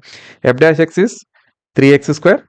So if I substitute it is equal to 0, if I equate it to 0, I get x equal to 0. This is one turning point, and other two turning points are the end points, which is minus 2 and 2, right? So we have to check values for x equal to 0, minus 2 and 2. So at f equal to 0, it is 0. F equal to minus 2, it is minus 8. F equal to 2, it is 8. So absolute minima is minus 8. Absolute minimum value is minus 8. Absolute maximum value is 8. Okay. So not at 0. Okay. Note down this one. Next. Yeah. Similarly, you will do this also. Sin x plus cos x in 0 to pi. Okay. In the limit. So first thing is f dash x equal to cos x minus sin x. Then if I equate it to 0, I get x equal to pi by 4. Okay. There is no 3 pi by 4 because at 3 pi by 4 cos x equal to minus sin x. Okay. Not equal. Fine. So there is only one point where both are equal. Cos x equal to sin x. That is pi by 4 in 0 to pi. Now my other two endpoints are 0 and pi. So I need to check value absolute maxima minima at 3 points, that is x equal to 0, pi by 4 and pi. Okay, so if I check f of 0 is 1, f of pi by 4 is square root of 2, and f of pi is minus 1. So minima is at f of pi and maximum is at f of pi by 4. Okay, next. Yeah, similarly you can do this also, same as others. Find the turning point, then add the end points and check absolute value at each end point, each critical point, and then decide which one is absolute maximum and absolute minimum. Okay, yeah, same thing here. You will do it in exactly same way. Okay, yeah, next. Find the maximum profit that a company can make if the profit function is given by p of x equal to 41 minus 72x minus 18x square. Okay, So P of X is this one. Now this is basically I need to find out maximum profit, right? So maximum profit is first I will do differentiation P dash X. P dash X is minus 72 minus 36X. If I equate it to 0, I get the turning point. Okay. Now that is X equal to minus 2. This is my turning point. There are no limits are given, no end point. So this is the only place where I should check. Correct. To check P of X is maximum or minimum at minus 2, check the second derivation. Okay, second derivation is minus 36, which is negative. That means P of minus 2 is maximum and its value is 113. 113. This is the maximum profit that company can make. Find both the maximum value and minimum value of this polynomial given on the interval 0, 3. Okay, this is exactly same as what we have done before. This is f of x, this is f dash x. Okay, now to get the turning point, we equate it to 0. Okay, and you can take 12 common so that it looks simple actually. X cube minus 2x square plus 2x minus 4 equal to 0. That is nothing but x minus 2 into x square plus 2. Okay, so x equal to 2 or plus or minus 2i. So I can ignore plus or minus 2a because they are not real. Correct. So x equal to 2 is what I will check, and other two on the interval I will check is endpoints 0 and 3. Okay, so f of 0 is 25, f of 2 is minus 39, f of 3 is 16. Okay, so we know that at f of 0 it is maximum value. Okay, absolute maximum is 25 at x equal to 0. Yeah, minimum is minus 39 at x equal to 2. Okay, next. What points in the interval 0 to 2 pi does the function sin 2x attain its maximum value? This is the same question actually, just put it in a different way, that's all. So find out sin 2x maximum value in the domain 0 to 2 pi. So f of x equal to sin 2x, f dash x is 2 cos 2x. Maximum and minima, I need to equate it to 0, then x is equal to turning points, pi by 4, 3 pi by 4, 5 pi by 4 and 7 pi by 4. Okay, and these are my turning points and include because I'm trying to find the maximum value, you can include 0 to 2 pi also for absolute. Okay, so at these points actually, okay, if I see at these points, sine 2 pi by 4, sine 2x basically of these points, find out the value. Okay, so sine 2 times pi by 4 is 1, minus 1, 1 and minus 1. So we know that the absolute, maximum sine 2x is maximum at these points. Okay, that is pi by 4 and 5 pi by 4. Sine 2x is maximum. Okay, so sine 2x is maximum at pi by 4 and 5 pi by 4. You should also actually check 0 and 2 pi, but we know that sine 2x at 0 is 0, sine 2x at 2 pi also 0. Okay, so they are not the maximum anyway. Okay, what is the maximum value of the function sin x plus cos x? Yeah, it is, I think we have done similar problems. You can do it yourself and check the answer. Okay, so maximum value is square root of 2. That's what you will get if you solve it. Okay, and another one, find the maximum value of 2x cube minus 24x plus 107 in the interval 1 comma 3, and find the maximum value of the same function in minus 3 comma minus 1 interval. Okay, so let's see how different it is. Okay, f dash x is 6x square minus 24, which means if I equate it to 0, I get x equal to plus 2 or minus 2. Okay, they are in 1 comma 3 and minus 3 minus 1 comma minus 1 domain. Okay, so let's find out in these turning points what is the value of it. Okay, so the turning points are 1, 2, 3 in 1 comma 3 and minus 1, minus 2, minus 3 in minus 3 comma 1. Okay, so if I check the value, f of 1 is 85, f of 2 is 75, f of 3 is 89. So maximum is 89, that is f of 3. Okay, so the maximum value in 1 comma 3 interval is 89. Okay, whereas f of minus 1 is 129, f of minus 2 is 139, f of minus 3 is 125. So maximum value in 1 comma 3 is 139. That is at f of minus 2. Okay, so there is a difference. Okay, which you should note down that depending on the interval, there will be changes. Okay, yeah, next. It's given that at x equal to 1, the function attains its maximum value on the interval 0, 2. Find the value of a. Okay, so this is straightforward. Only thing is, it is told that at x equal to 1, it is maximum. Okay, so when you make f dash x and equate it to 0, you will get your value of a. Okay, so f of x is this value, f dash x is nothing but 4x cube minus 124x plus a if we equate it to 0. Okay, or at x equal to 1, we know that this is maximum value. So f dash of 1 is nothing but 0. Correct, f dash of 1 is 0, which means if I substitute the value, it is 4 minus 124 plus a equal to 0, or a is equal to 120. That's the answer. Yeah, next. Okay, this is simple. We have done the problems before. Only thing is just be cautious because this is x plus sine 2x. Okay, this is not some other trigonometric function. X plus sine 2x. Okay, so my f of x is x plus sine 2x, f dash x equal to 1 plus 2 cos 2x. Okay, if I equate it, I get cos 2x equal to minus of, which means 2x is pi plus or minus pi by 3 and 3 pi plus or minus 3 by 3. Okay, this is pi by 3, sorry, this is my 2x definition. Okay, which is this 2 pi by 3, 4 pi by 3, 8 pi by 3 and 10 pi by 3. So my x is nothing but pi by 3, 2 pi by 3, 4 pi by 3 and 5 pi by 3. This is my x in 0 to 2 pi, and I should also include 0 to 2 pi because they are the end points to find the maximum and minimum values. Okay, so find out the values f of 0, f of pi by 3. Okay, f of 2 pi by 3, f of 4 pi by 3, f of 4 pi by 3, 5 pi by 3, then f of 2 pi. Okay, so just note down only at f of 2 pi. Okay, you have 2 pi plus 0, this is 2 pi. Okay, rest all you have the some sign value. Okay, so the maximum is definitely at f of 2 pi is the maximum value, and minimum is, okay, I wrote only about the maximum value here. You should also write the minimum value. Minimum value is, if you see it, f of 0 is the minimum value. Okay, f of 0 is 0, which is the minimum value.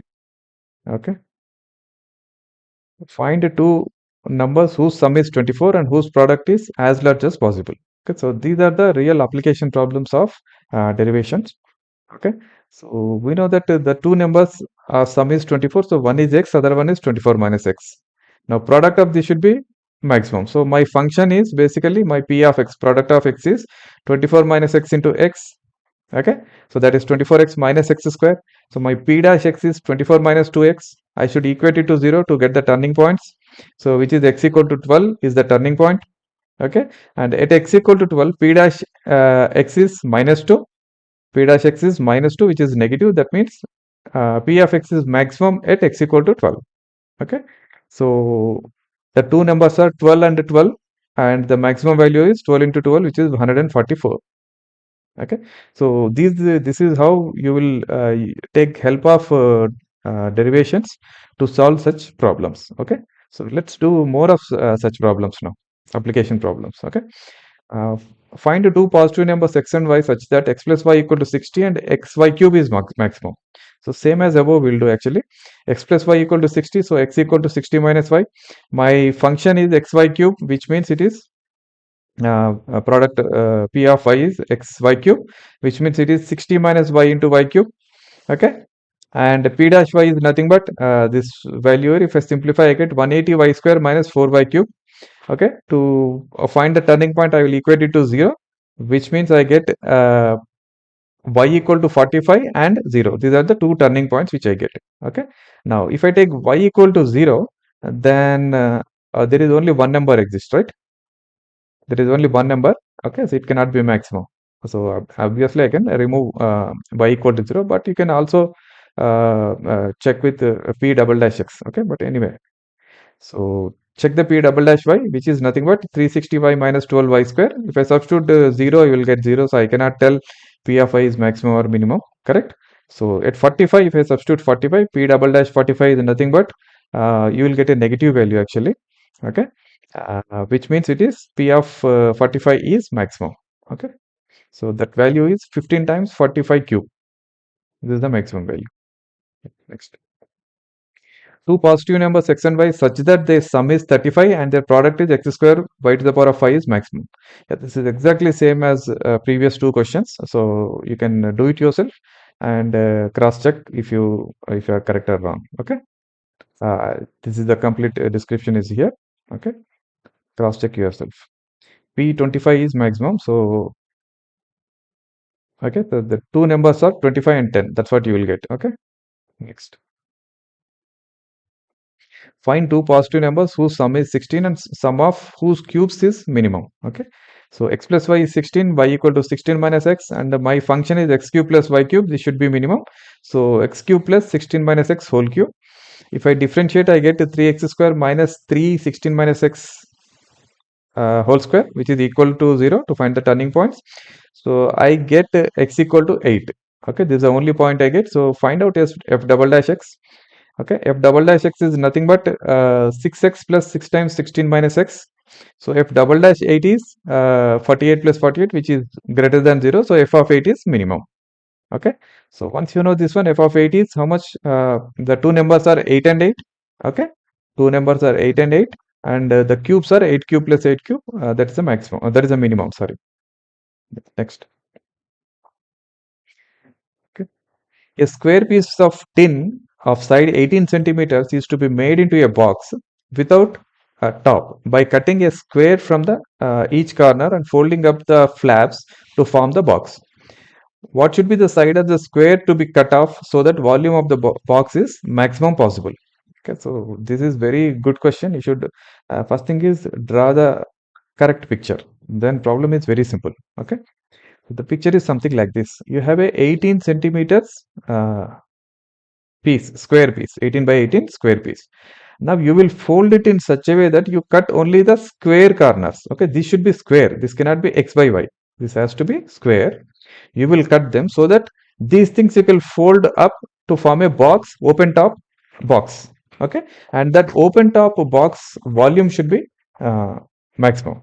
So what you will do, let's say I am cutting a square of x from the edges. Okay, x from the edges I am cutting. So what I am left with 18 minus 2x here. 18 minus 2x, 18 minus 2x, 18 minus 2x. So my base square is 18 minus 2x, of side 18 minus 2x, and height is x. So the cube has a length of 18 minus 2x, width of 18 minus 2x, but height of x.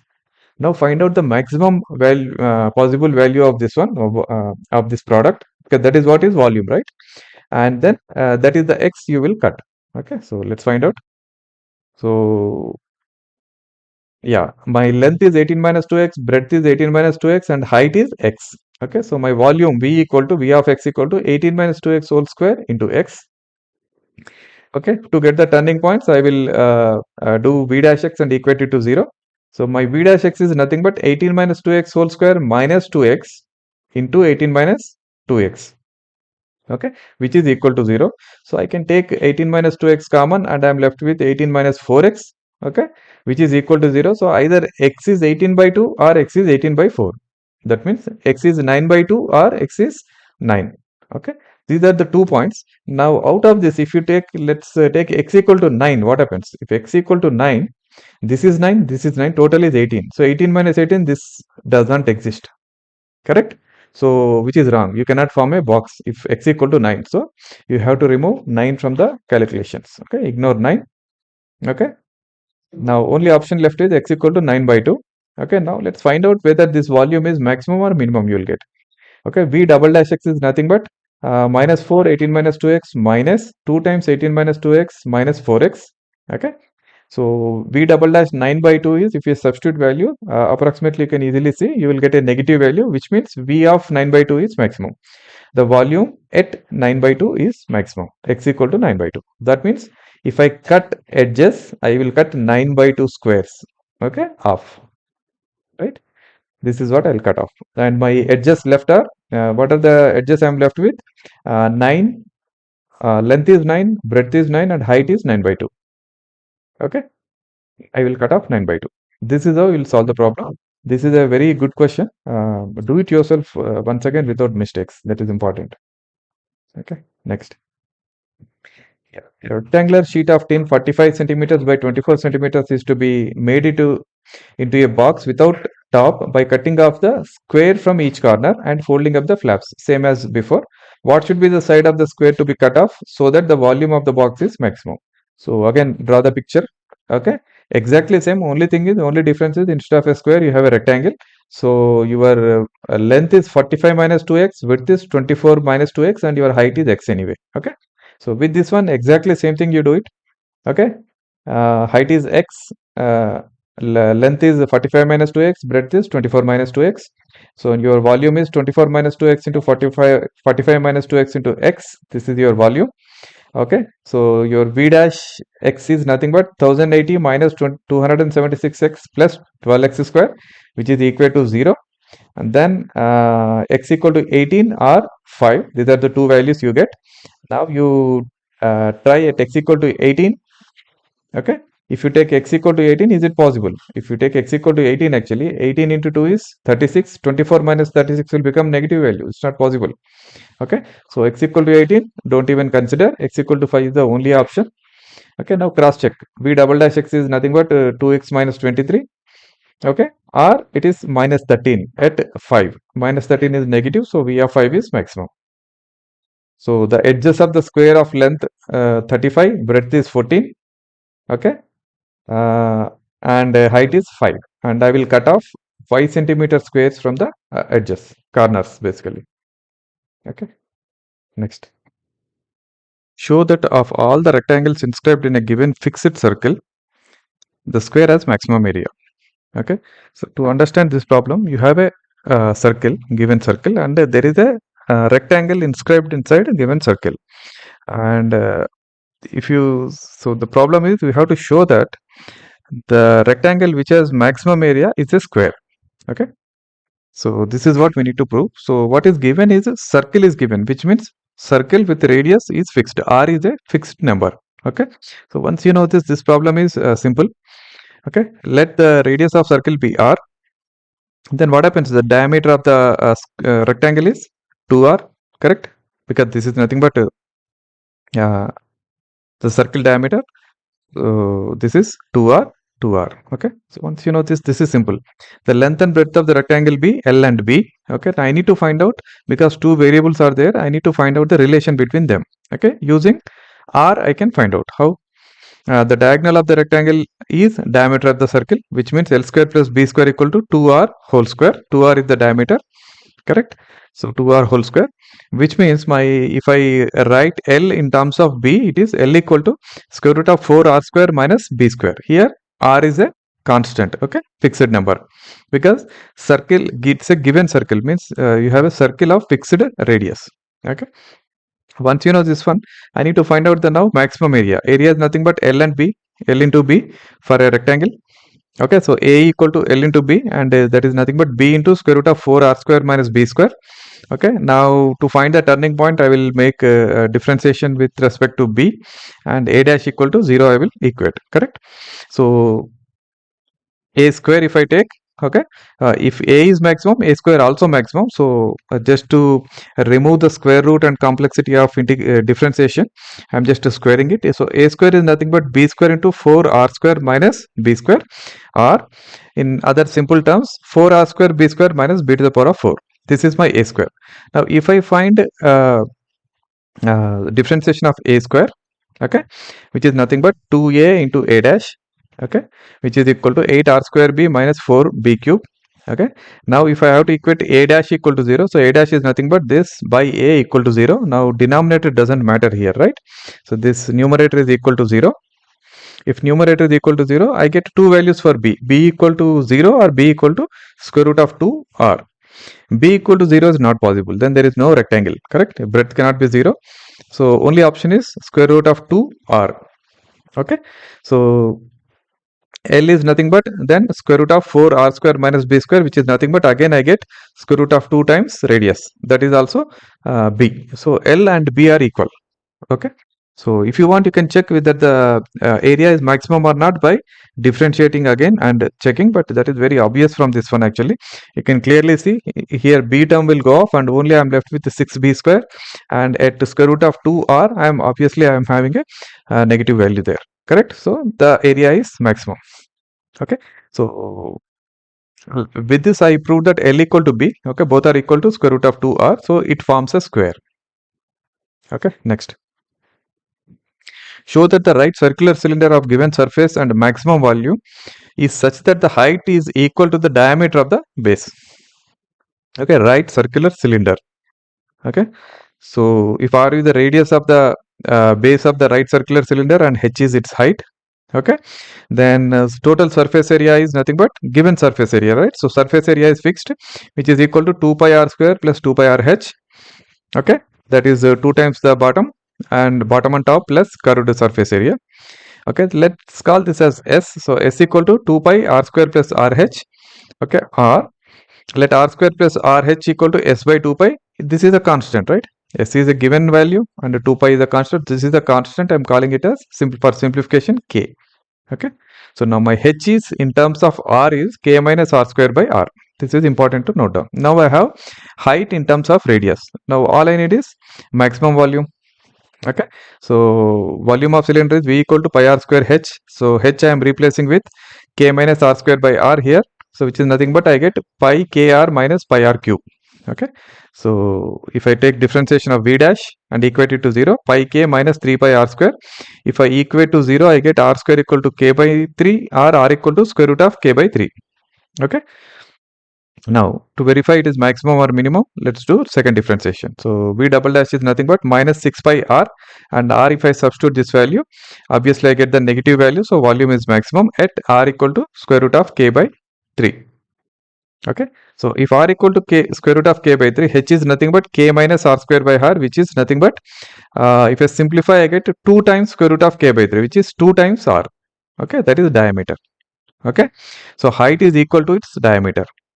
Height is equal to its diameter. That's what we are proving. Okay, next. Of all the closed cylindrical cans, okay, right circular cylindrical cans of a given volume of 100 cubic centimeters, find the dimensions of that can which can have the maximum surface area. So here volume is constant and surface area you need to find out. So reverse of previous one. So r is the radius of right circular cylinder, then h is the height. Then given volume is V equal to pi r square h, which is 100. So h in terms of r is h equal to 100 by pi r square. Okay, now total surface area is this one, we know. Okay, s equal to this. So now you find s dash.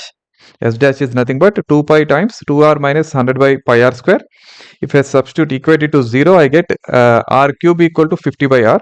R cube equal to 50 by r. Okay, now at this point let us find out s double dash second derivation to find out it is maximum or minimum. So second derivation at r cube equal to 50 by pi, I get s double dash equal to 2 pi times 2 plus 4. That is basically you get a positive value. Okay, which means this is the minimum surface area. Okay, surface area is minimum at r cube equal to 50 by pi. Okay, so now what is the surface area? R equal to 50 by pi whole to the power of 1 by 3. H equal to, if you simplify this, what you will get is 2r. Okay, H equal to 2r. So same thing, we again check that the dimensions are r equal to 50 by pi 1 by 3 and h equal to 2r, twice of that value basically. Okay, next. A wire of length 28 meters is to be cut into two pieces. One of the pieces to be made into a square and the other into a circle. What should be the length of the two pieces so that combined area of the square and circle is minimum? Okay, fine. So let the side of the square be S and the radius of the circle be R. Okay, so now sum of perimeters is equal to wire length, correct? So that is nothing but 4s plus 2 pi r equal to 28. So I got my S in terms of R. Okay, once I know this one, okay, combined area is nothing but pi r square plus s square. Okay, which is this value. Take the first derivation. A dash is nothing but 2 pi r minus pi into 14 minus pi r, which is equal to 0. With this, if I simplify, I get r equal to 14 by 2 plus pi. 14 by 2 plus pi. This is my radius. Okay, and from that I can substitute here and get s value. Okay, but let's find out a double dash to see if the area is maximum or minimum. Okay, a double dash I am getting positive value here, which means area will be minimum at r equal to 14 by 2 plus pi. Okay, so that is what the given condition. So now my perimeter of the circle is 2 pi r, which is 28 pi by 2 plus pi, and perimeter of the square is 28 minus this value because remaining value, right? Total perimeter, total sum of perimeters is 28 centimeters. So 28 minus this value. The circle perimeter is nothing but perimeter of the squares, which is 56 by 2 plus pi. Okay. So these are the two pieces should be cut into this size. Next. Prove that the volume of the largest cone that can be inscribed in a sphere of radius r, capital R, is 8/27 of the volume of the sphere. Okay, so this is again same. First thing is you need to find out the relation and then do the differentiation, right equation. So this is my sphere of radius r. So my cone is inside. Cone radius is x and cone height is, let's say, h. So h is nothing but capital R plus OM, capital R plus OM. Now I can easily derive relation between this OM, X and R because this is a right angle triangle here. Okay, OM square plus X square equal to R square. From there I can begin my problem, right? So height of the cone is h and the radius of the base is R. AM equal to h, BM equal to R, and or x, you can, here it's called x, you can call it r, small r basically, because capital R and small r there is a differentiation, and OM equal to h minus r, capital R. Okay, so OB square equal to this value, so R square equal to h minus R square plus small r square, or small r square equal to 2hr minus h square. Okay, here capital R is constant. Okay, you should know that. Now volume of the cone is nothing but 1/3 pi r square h, which is nothing but 1/3 pi. Instead of r square I am writing 2hr minus h square into h. Okay, so this is my volume. Now differentiation, first differentiation I get 4/3 pi r h minus pi h square, which is equal to 0. So either h equal to 0 or h equal to 4r by 3. Okay, so h cannot be 0, so it is 4r by 3. So my r square is nothing but 8/9 capital R square. Okay, now once you know these values, find out the, confirm the maximum value, do the second differentiation of volume, which is nothing but 4/3 pi r minus 2 pi h, which is negative. Okay, which is negative, which means it is maximum volume. Okay, so it is confirmed now. The volume of the sphere is 4/3 pi r cube. Okay, BC, volume of the cone is 1/3 pi r square h, which is nothing but 4/81 pi r cube, 4/81 pi r cube. So he is asking ratio of this one should be 8/27. Let's see, the ratio of this one is, if I do this, this is what I get, correct? 8 by 27. Yeah, 8/27 is what I'll get. Okay, next.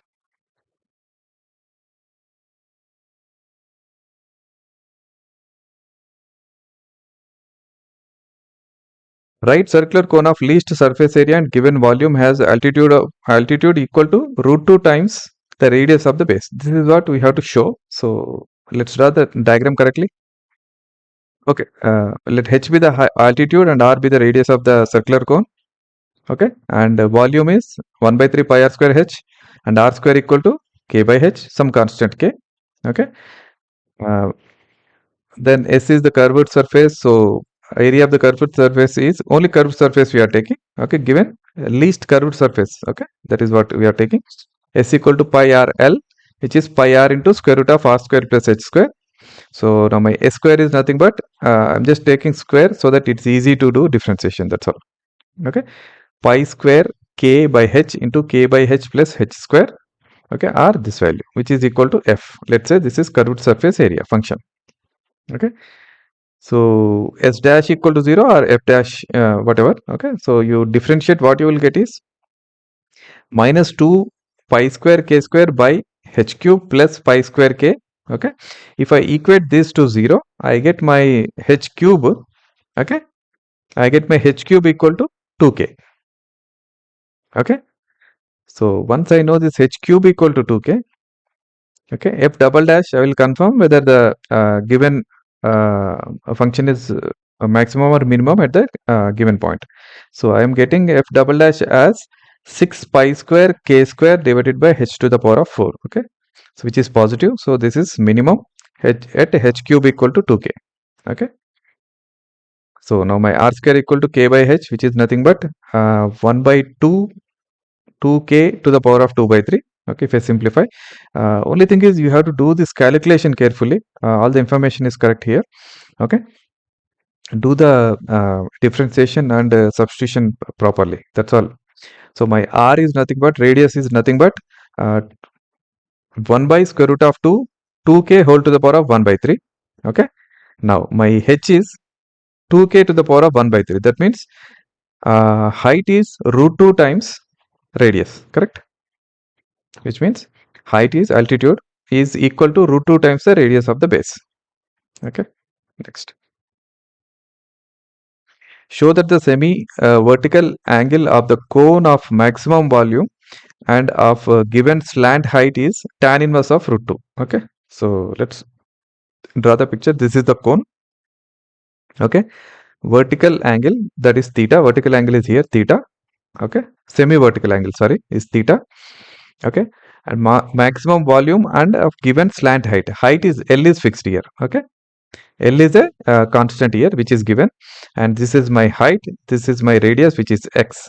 Okay, so now once I know this one, or r, basically r is the radius, height of the cone be h, and the radius of the base, radius of the cone is r. Okay, theta is the semi-vertical angle.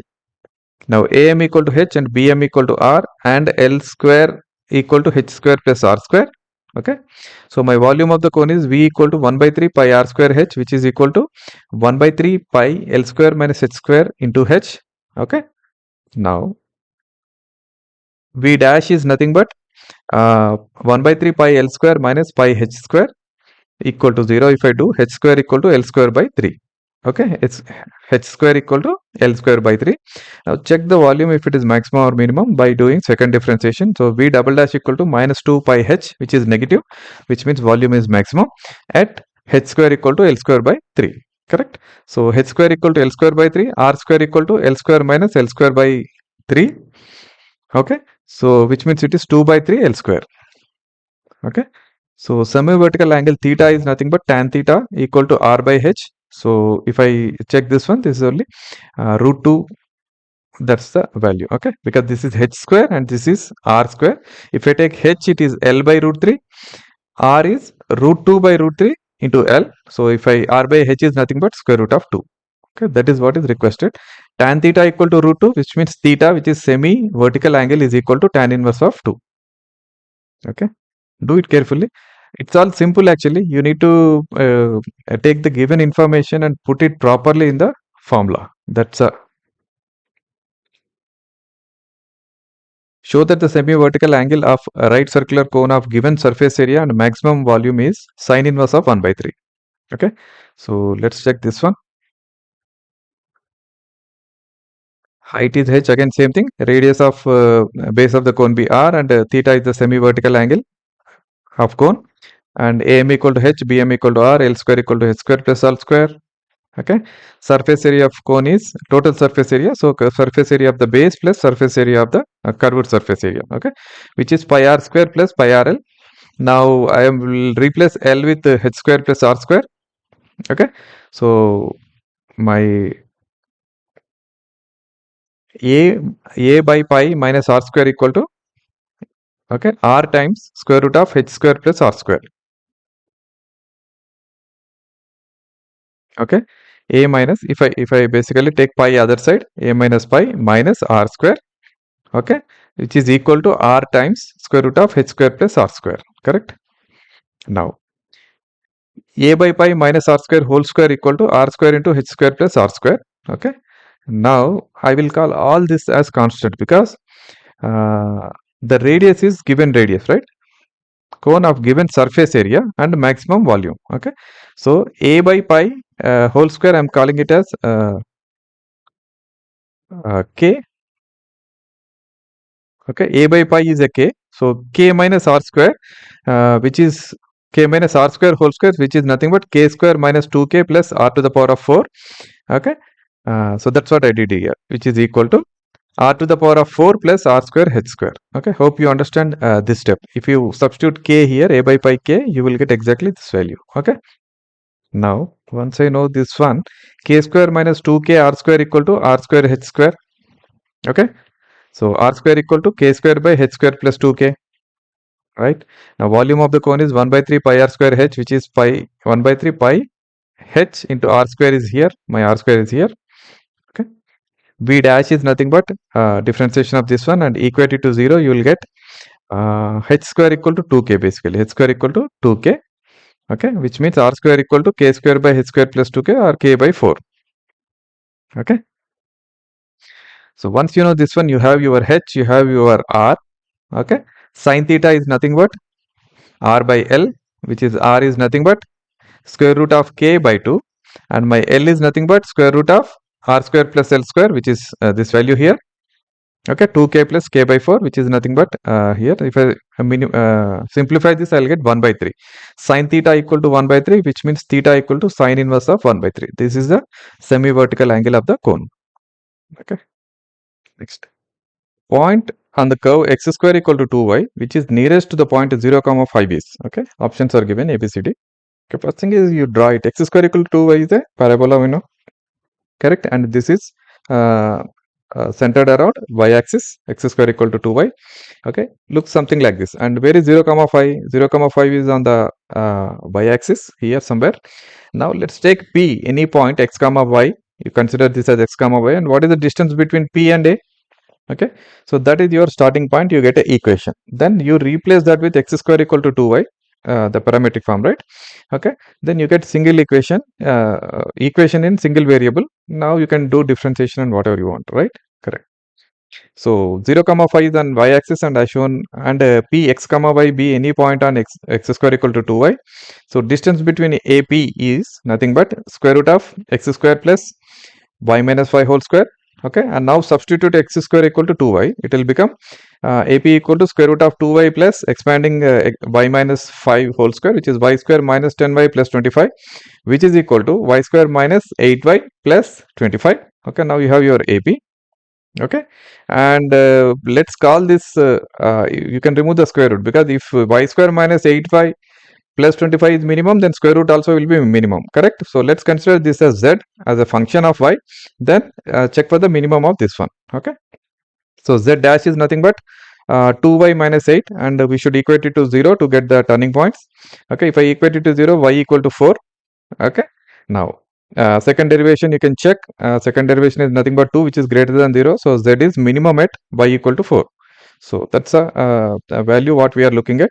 If y equal to 4, then x is equal to square root of 2y, which is nothing but 2 root 2. So the point which is nearest to 0, 5 is 2 root 2, 4. That's option A. Okay. Yeah. Next. For all real values of x, the minimum value of 1 minus x plus x square divided by 1 plus x plus x square. So this is a straightforward question. You consider this as f of x. Okay, and then you will find f dash x and equate it to 0. Okay, f dash x is, carefully do it. It is in u by v form.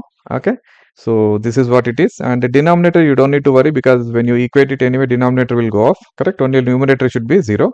Okay, so with this you will get x equal to plus or minus 1. Two values are there. Okay, so you check at plus 1 what happens, minus 1 what happens. Okay, so since there is no domain, right, f of 1 is nothing but 1 by 3. Okay, and f of minus 1 is 3. So which one is minimum value? F of 1 is minimum value, that is 1 by 3. D is the answer. Okay, next. The maximum value of x times x minus 1 plus 1 whole to the power of 1 by 3, where x is between 0 and 1 inclusive, is. Okay, so this is also similar. Only thing is you have extra domain, right? Condition is there. So this is f of x equal to x times x minus 1 plus 1 whole to the power of 1 by 3. So f dash x is nothing but 1 by 3 into x times x minus 1 plus 1. Okay, to the power of minus 2 by 3. And then you have to do differentiation of x into x minus 1. Correct. So x into x minus 1 differentiation is nothing but 2x minus 1. Okay, because it is x square minus x. Correct. X square minus x is 2x minus 1. Okay, so minus this power minus 2 by 3, you can write it as in the form of denominator, right? Like this, 2x minus 1 into, okay, 3 is anyway goes to the other side, it will become 0. Okay, x into x minus 1 plus 1 whole to the power of not minus here. Okay, 2 by 3, because it's already in the denominator. Okay, which means numerator is equal to 0 or x equal to 1 by 2. Now you have the point already. Okay, there is only one point, so this has to be maximum. Okay, okay, you have endpoints also. Sorry, you have endpoints also. So all the three values 0, 1 by 2 and 1 we have to check. And at f of 0 is 1, f of 1 by 2 is 3 by 4 whole to the power of 1 by 3, which will be less than 1 anyway. And f of 1 is also 1. Okay, so it is maximum at 0 and 1. Okay, option C is 1, which matches to our this one. Okay. Sorry, actually f of 0 will be, yeah, f of 0 is correct only, yeah, 1 only. So both are 1, but you, in the given options only C is there where it is 1, okay. Oh, sorry, this is not the point, okay, this is the value. Value is 1 anyway, maximum value is 1 anyway, okay, so that's option. Yeah, next. Yeah, that's all for the exercise 6.3, but now let's do the miscellaneous exercise, which is there in the NCERT book, okay. Show that the function given by f of x equal to log x by x has maximum at x equal to e. Okay, so this is a straightforward question. You can do it yourself. F of x is log x by x, f dash x equal to 1 minus log x by x square. Okay. Then to find the turning points, you have to do f dash x equal to 0, which means 1 minus log x equal to 0 or log x equal to 1 or x equal to e. Okay. So f double dash x is nothing but, you can do it yourself. Okay. So f double dash at x equal to e, okay, you substitute e in this, you will get f double dash e is minus e by e to the power of 4 or minus 1 by e cube, which is negative, correct? So which means the given function is maximum at x equal to e, okay? So that's what is proved. Next. Two equal sides of an isosceles triangle with fixed base b are decreasing at the rate of 3 centimeters per second. Okay, careful. What is decreasing? The two sides are decreasing. Okay, if you call the side x, then dx by dt is 3 centimeters per second. Okay, now how fast is the area decreasing when the two equal sides are equal to its base? Okay, that means x is equal to b, then what is the rate of decrease of area? Okay, so there are 2 points, so two information is given. One is dx by dt is given, and at x equal to b, you need to find out the rate of decrease. Okay, so this is the diagram. This is how it looks. You have two equal sides x and x, and your base is b. So if you draw a perpendicular line am, this will be b by 2 and b by 2. Okay, and then you need to find the area, right? So area is nothing but height into half into height into base, which is am. So you need to find am, correct? Am you can get from the Pythagoras triangle, Pythagoras equation, right? So dx by dt is given, it is decreasing, so minus 3 centimeters per second. Now am equal to x square minus b by 2 whole square, square root of, which is nothing but square root of 4x square minus b square by 2. Okay. Now area of the triangle is half into am into bc, which is this value. Okay. Now once you know this one, I need to find out, this is my function, I need to find out rate at which it is decreasing, correct? So delta dash is nothing but b by 4 into, okay, b by 4 into, first I am differentiating this value. Okay, so this is nothing but half into 4x square minus b square whole to the power of minus 1 by 2 into 8x into dx by dt. Okay, x is only here, so this is what I am looking at. B is not a variable, b is a constant actually. Okay, so this is nothing but b into 8x divided by 8 times square root of 4x square minus b square dx by dt. Okay, now we have all the values. At x equal to b, we need to find out. So x equal to b, substitute at x equal to b, so dx by dt equal to minus 3. So rate of decrease of area is nothing but minus square root of 3b. Okay, this is the value you will get once you substitute those two values. Okay, so it's all about understanding the problem, draw the picture correctly. Okay, then take the values correctly. Okay, plus or minus sign is important because this will give you increasing or decreasing. Okay, so yeah, this is how it can be done. Okay, next. Find the intervals in which the function given by f of x equal to the given trigonometric function there is increasing and decreasing. You need to find the both intervals. Okay, so we know how to do it. Simple. My f of x, first I am simplifying. This is nothing but, okay, my f of x is nothing but 4 sin x by 2 plus cos x minus x. Okay, so once I know this one, my f dash x is nothing but, okay, for minus x it is minus 1, and for this 4 sin x by 2 plus cos x, this is the differentiation. Okay, so if I simplify, this is what I'll get. Okay, I can directly do here also, just to make it easy. I did, you can do it yourself. They're not very complex terms, each term is not complex actually, you can do it. Okay, so this is my f dash x, and to find the turning point I need to first thing is I'm simplifying this, and then if you see here, 2 plus cos x whole square is always positive, and 4 minus cos x also always positive, because cos x value is maximum plus 1 to minus 1. So this is also positive, this is also positive. So only value which can affect f dash x as positive or negative is cos x, correct? So we need to find out cos x changes, right? So f dash x sign purely depends on cos x. Okay, so cos x is greater than or equal to 0 in first and fourth quadrant, correct? Then first and fourth quadrants, f dash x will be positive, correct? So that is where it is increasing in first quadrant. Okay, and that is nothing but f dash x is increasing in 0 to pi by 2 and 3 pi by 2 to 2 pi. Okay, now cos x is less than or equal to 0 in second and third quadrant, which is f dash x is less than or equal to 0 in that quadrant, second and third. So that means pi by 2 comma pi and pi comma 3 pi by 2. Okay, in this it will be decreasing f of x. Okay, hope you understand. Okay, next.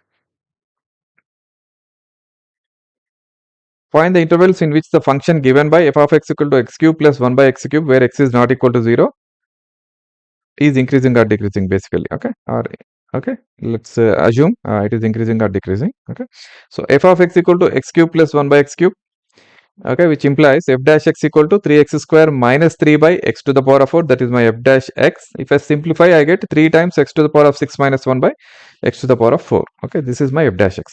Okay, and f dash x I am rewriting, okay, in terms of x to the power of 6. I am simplifying basically 3 times x square minus 1 into x to the power of 4 plus x square plus 1. Okay, now if you see, x to the power of 4 is always positive, x to the power of 4 is positive, positive and positive. So these, all these are positive. 3 is obviously a numeral, it is positive. So only thing which will affect f dash x sign is x square minus 1, correct? Yeah, so x square minus 1 means x equal to plus or minus 1. So either you can use wavy curve method or whatever way, these three domains basically, minus infinity to 1, 1 comma 1 and 1 comma infinity. You check the values of f dash x. Okay, so if you see, if I call it, do it like wavy curve method, minus infinity, minus 1, 1 and infinity, you take any value and check f dash x value. Okay, here it is positive, negative and positive. Okay, so what I am looking at is increasing or decreasing, right? So it is increasing in this domain, these two domains, and decreasing in this domain. Okay, so f dash x, f of x is increasing in minus infinity to 1 and 1 comma infinity. F of x is decreasing in minus 1 comma 1 inclusive. Okay, where x is not equal to 0. That is important to write this condition, because it is given in the condition x is not equal to 0. Okay, yeah, this is how you can do. Next, find the maximum area of the isosceles triangle inscribed in ellipse x square by a square plus y square by b square equal to 1 with its vertex at one end of the major axis. Okay, so carefully read the problem. Okay, maximum area of an isosceles triangle inscribed in an ellipse. Okay, first you draw a ellipse. Okay, in the ellipse you put one of the vertex of the major axis you take, and then draw a isosceles triangle. How it looks? Okay, so this looks something like this. Okay, you have a ellipse here. Okay, I took the one of the vertex of the major axis a comma 0. Okay, and this is my 1 point, okay, of the isosceles triangle. Then two equal sides here, AP and AQ are two equal sides. So obviously they will be perpendicular to the major axis, correct, because it's isosceles triangle. Okay, so there will be some point here, they will intersect at the major axis. Okay, and now what are the points on P and Q? Okay, using parametric form you can write a cos theta and b sin theta. These are the point P, and this is in fourth quadrant, so it will be a cos theta comma minus b sin theta. A cos theta, sorry, it is not comma here, comma is here. A cos theta comma minus b sin theta. Okay, so you know then what are the values, you know, because you have 2 points. Okay, 2 points P and Q already, we know the what is the coordinates, point A coordinates, you know. So it is very easy to find out all the information, okay, from this one. Let's do how to do this. PQ are two other vertices as shown in the triangle. Okay, now the parametric forms of P and Q are P cos theta comma B, A cos theta comma B sin theta, and A cos theta comma minus B sin theta. Okay, sorry, so many mistakes. This is Q. Okay, next. Area is nothing but half into PQ into AM. PQ is nothing but 2B sine theta. Okay, difference between these 2 points is 2B sine theta. This is PQ. Then what is my AM? AM is nothing but A minus A cos theta. A minus A cos theta. Correct? Okay, so this is my area of the triangle. Okay, now this is nothing but if I take everything into inside actually and multiply, I get AB sine theta minus AB sine theta cos theta. I can write this sine theta cos theta as sine 2 theta by 2. So it will become AB sine theta minus AB by 2 sine 2 theta. Okay, this is my area function. Okay, now to find the turning point, or I should do differentiation. So first differentiation, AB cos theta minus AB cos 2 theta. Okay, and the second derivation is minus AB sine theta plus 2AB cos sine 2 theta. Okay, now I need to equate the first differentiation to 0 to get the turning points. Correct? So AB cos theta minus AB cos 2 theta, AB cos theta minus AB cos 2 theta equal to 0, or cos theta equal to cos 2 theta. Okay, when it is true, when theta equal to 0, that is 1. Okay, and theta cannot be 0, we know, right? And the second one is when theta equal to 360 degrees. Okay, sorry, theta equal to 360 minus 2 theta. Okay, which is means theta is 120 degrees. At this point also, both will be equal, cos theta and cos 2 theta. Okay, so we have to consider only theta equal to 120 degrees. Okay, now second differentiation at 120 degrees is nothing but you will get negative value, which means the area is maximum. Okay, at theta equal to 120 degrees. Correct? So what is the value? Delta equal to AB into sine 120 minus half sine 240, which is nothing but AB 3 root 3 by 4. This is the maximum area which is possible with the given condition there. Okay. Next. Tank with rectangular base and rectangular sides opens at the top is to be constructed so that its depth is 2 meters and volume is 8 meter cube. If the building of tank costs around rupees 70 per square meter for the base and rupees 45 per square meter for sides, what is the cost of the least expensive tank? Okay, so this is a real application problem. Okay, so yeah, you have to basically take several variables first, convert everything into single variable, make a function, cost function, and then find out based on differentiation. Correct? The least cost. So let the length and breadth of the rectangular tank be L and B. Okay, and depth is given, which is 2 meters already. So volume is V equal to 2 into L into B, which is 8. Okay, which means LB equal to 4. Once you know this one, this is very simple. You have a relation between L and B. Correct? So now for cost to be least, the surface area should be minimum. Okay, so what is the surface area first? Surface area equal to base surface area plus side surface area. Okay, and the cost of tank equal to 70 times base surface area plus 45 times side area. Correct? Because 70 rupees per square meter for base and 45 is per square meter rupees per square meter for side area. Correct? Now what is my base area? Base area is straightforward, L into B. Okay, and 70 times L into B, 45 times 2 times 2L, two sides, right?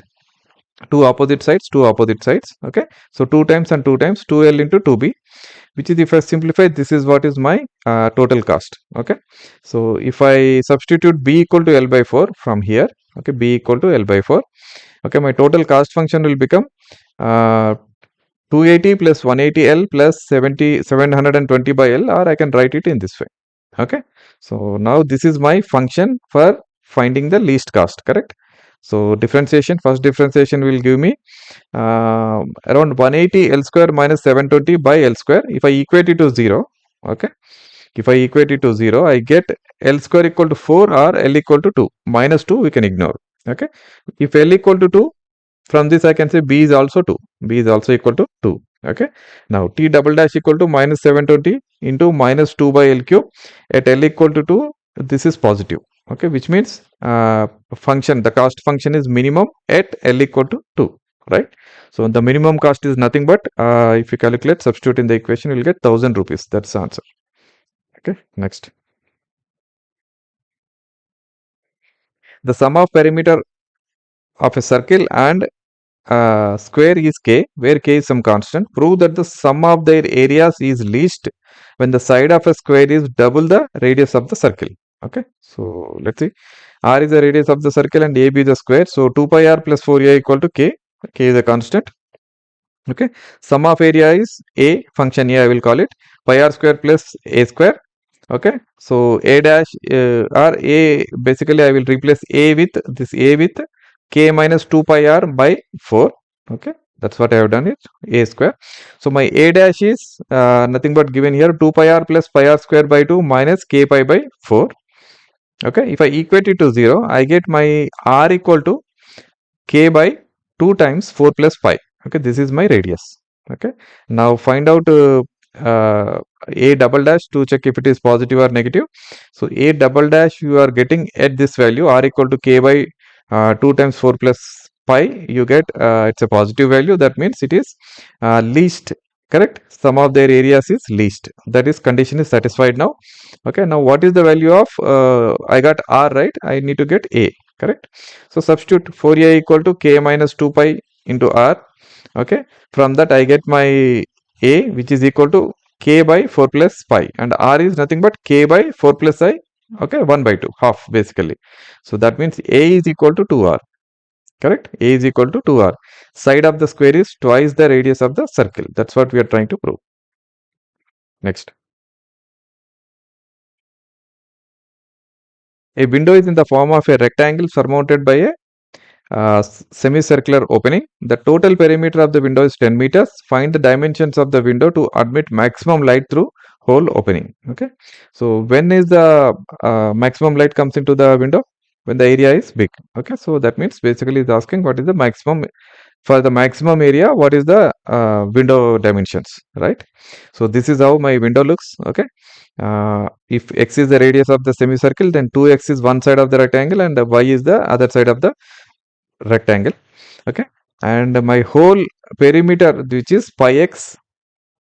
Okay, pi x plus 2y. Okay, it's not 2 pi r, basically you will get pi x. This is pi x, correct? Half of it. Then 2y plus 2x, okay, equal to 10 meters. Okay, now I can derive a relation between x and y. Okay, y is equal to 10 minus pi x minus 2x by 2. Okay, maximum light pass through the window if the area is maximum. So area of it is pi r square by 2 plus 2xy. Okay, so this is my area function. So I will just differentiate it. Okay, first differentiation will give me 10 minus pi x minus 4x. If I equate it to 0, I get x equal to 10 by pi plus 4. This is my radius of the semicircle. Okay, and a double dash is negative very clearly, which means a is maximum at this point. Okay, so now I got the maximum area, which means maximum light is light can pass through, right? So at area at x equal to this one is nothing but y equal to this value. So from this I can get my y value. Y is nothing but 10 by pi plus 4. Okay. Okay, so maximum light will be allowed if the length of the rectangle is 10 by pi plus 4 and breadth is 20 by pi plus 4. Okay, yeah. Next. And radius of the semicircle is 10 by pi plus 4. Yeah, of course.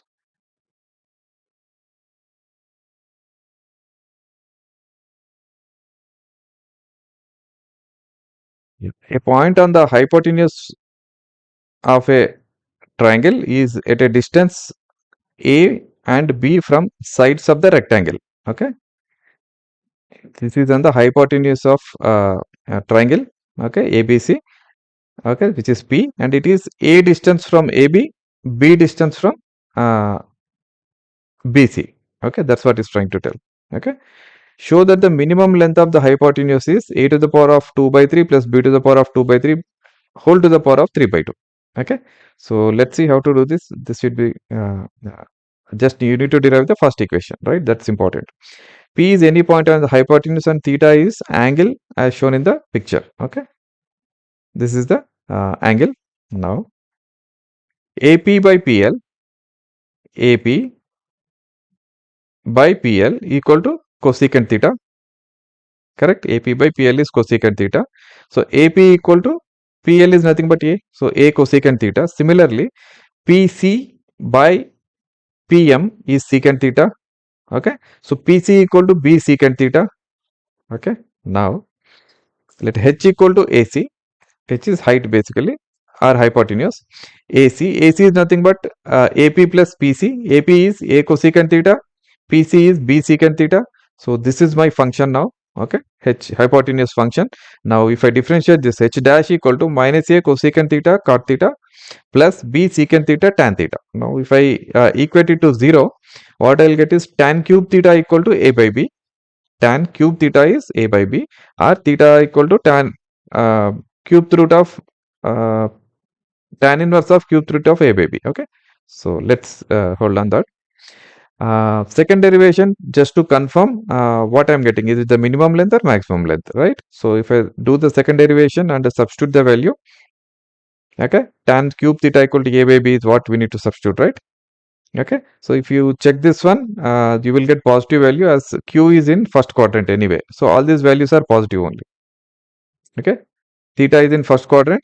So all these values will be positive. So you will get a positive value. Okay. Which means your length of hypotenuse is minimum. Okay. Now H is minimum at tan cube theta equal to A by B, or tan theta equal to A by B whole to the power of 1 by 3. Okay. If that is the case, if I draw it a right angle triangle, tan theta, if this is theta, this is A to the power of 1 by 3, this is B to the power of 1 by 3. And what is this value? Hypotenuse? A to the power of 2 by 3 plus B to the power of 2 by 3 whole to the power of 1 by 2. Correct? Once you know this one, okay, my secant theta is this value, cosecant theta. From this triangle, I can easily write it, my secant and cosecant values. And my AC is nothing but A cosecant theta plus B secant theta. If I substitute the value, what I will get is minimum AC is equal to A to the power of 2 by 3 plus B to the power of 2 by 3 whole to the power of 3 by 2. This is what you will get. Okay. So do it carefully because very few numerals are given. Mostly everything is run by AB, okay, and theta. So that's why you see this problem as complicated, but it is actually very simple. If numerals are given, it is very, very simple. Okay. Next. Find the points at which the function f given by f of x equal to x minus 2 whole to the power of 4, x plus 1 whole to the power of 3 has local maximum, local minima, and point of inflection. Okay, so let's see. First, find the turning points and check at each turning point what happens. Okay, so this is my f of x, this is my f dash x. Okay, do it carefully because you have power, force, and product. Okay, so if I simplify, this is what my f dash x is, x minus 2 whole to the power of 3, x plus 1 whole square into 7x minus 2. Okay, so my turning points are nothing but minus 1, 2, and 2 by 7. 3 turning points are there. Let's find out at each point whether f dash x is increasing, positive, negative, or 0, or no change basically. Okay, so so far I have never used first principle actually to find the increasing function or decreasing function basically. I didn't use the first principle. Let's apply the first principle here and see how to do that. Okay, you can find out f dash x and also you can check, but since you need to find the point of inflection, it is better to use first derivation method. Okay, so use the first derivation. So what at x equal to minus 1 first. Okay, so you have to take uh, a number before minus 1, after minus 1, and see what happens, whether it is positive to negative, negative to positive, or no change. Correct? So at x equal to minus 1 minus slightly less f dash x, what will happen? F dash x is, this is the value. If this is minus 1 slightly less than minus 1, obviously I'll get negative power 3, and this is positive power 3 because this is minus 1 slightly less than minus 1. So obviously this is positive square, and this is minus 1 slightly less than minus 1, obviously this is minus, so I'll get minus, negative. So this is negative. Okay, now x equal to minus 1 plus, what happens? Okay, this is minus 1 plus, obviously still I get negative here, so negative to the power of 3.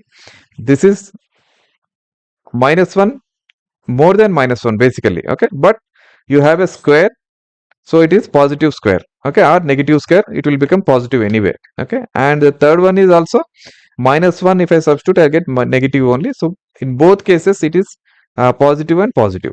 Okay, which means we cannot tell whether it is increasing or decreasing. Okay, we cannot tell it is increasing or decreasing. So this is definitely point of inflection.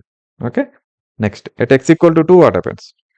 x equal to 2. Similarly, you try x equal to 2 minus you take, it is negative. F dash x is at x equal to 2 plus, it is positive. Okay, so it is changing from negative to positive. So this is the local minima. Okay, next x equal to 2 by 7. It is changing from positive to negative, so it is local maxima. Okay, so this is x equal to 2 is local minima, x equal to 2 by 7 is local maxima, and x equal to minus 1 is point of inflection. Okay, this is how you can use this first derivation. Okay, most useful, and you can use it when you are going to check point of inflection especially. Okay, next. Find the absolute maximum and minimum values of the function f given by this function. Okay, so simple. You have a limit also given 0 to pi. So this is my f of x. Okay, my f dash x is 2 cos x into minus sin x plus cos x.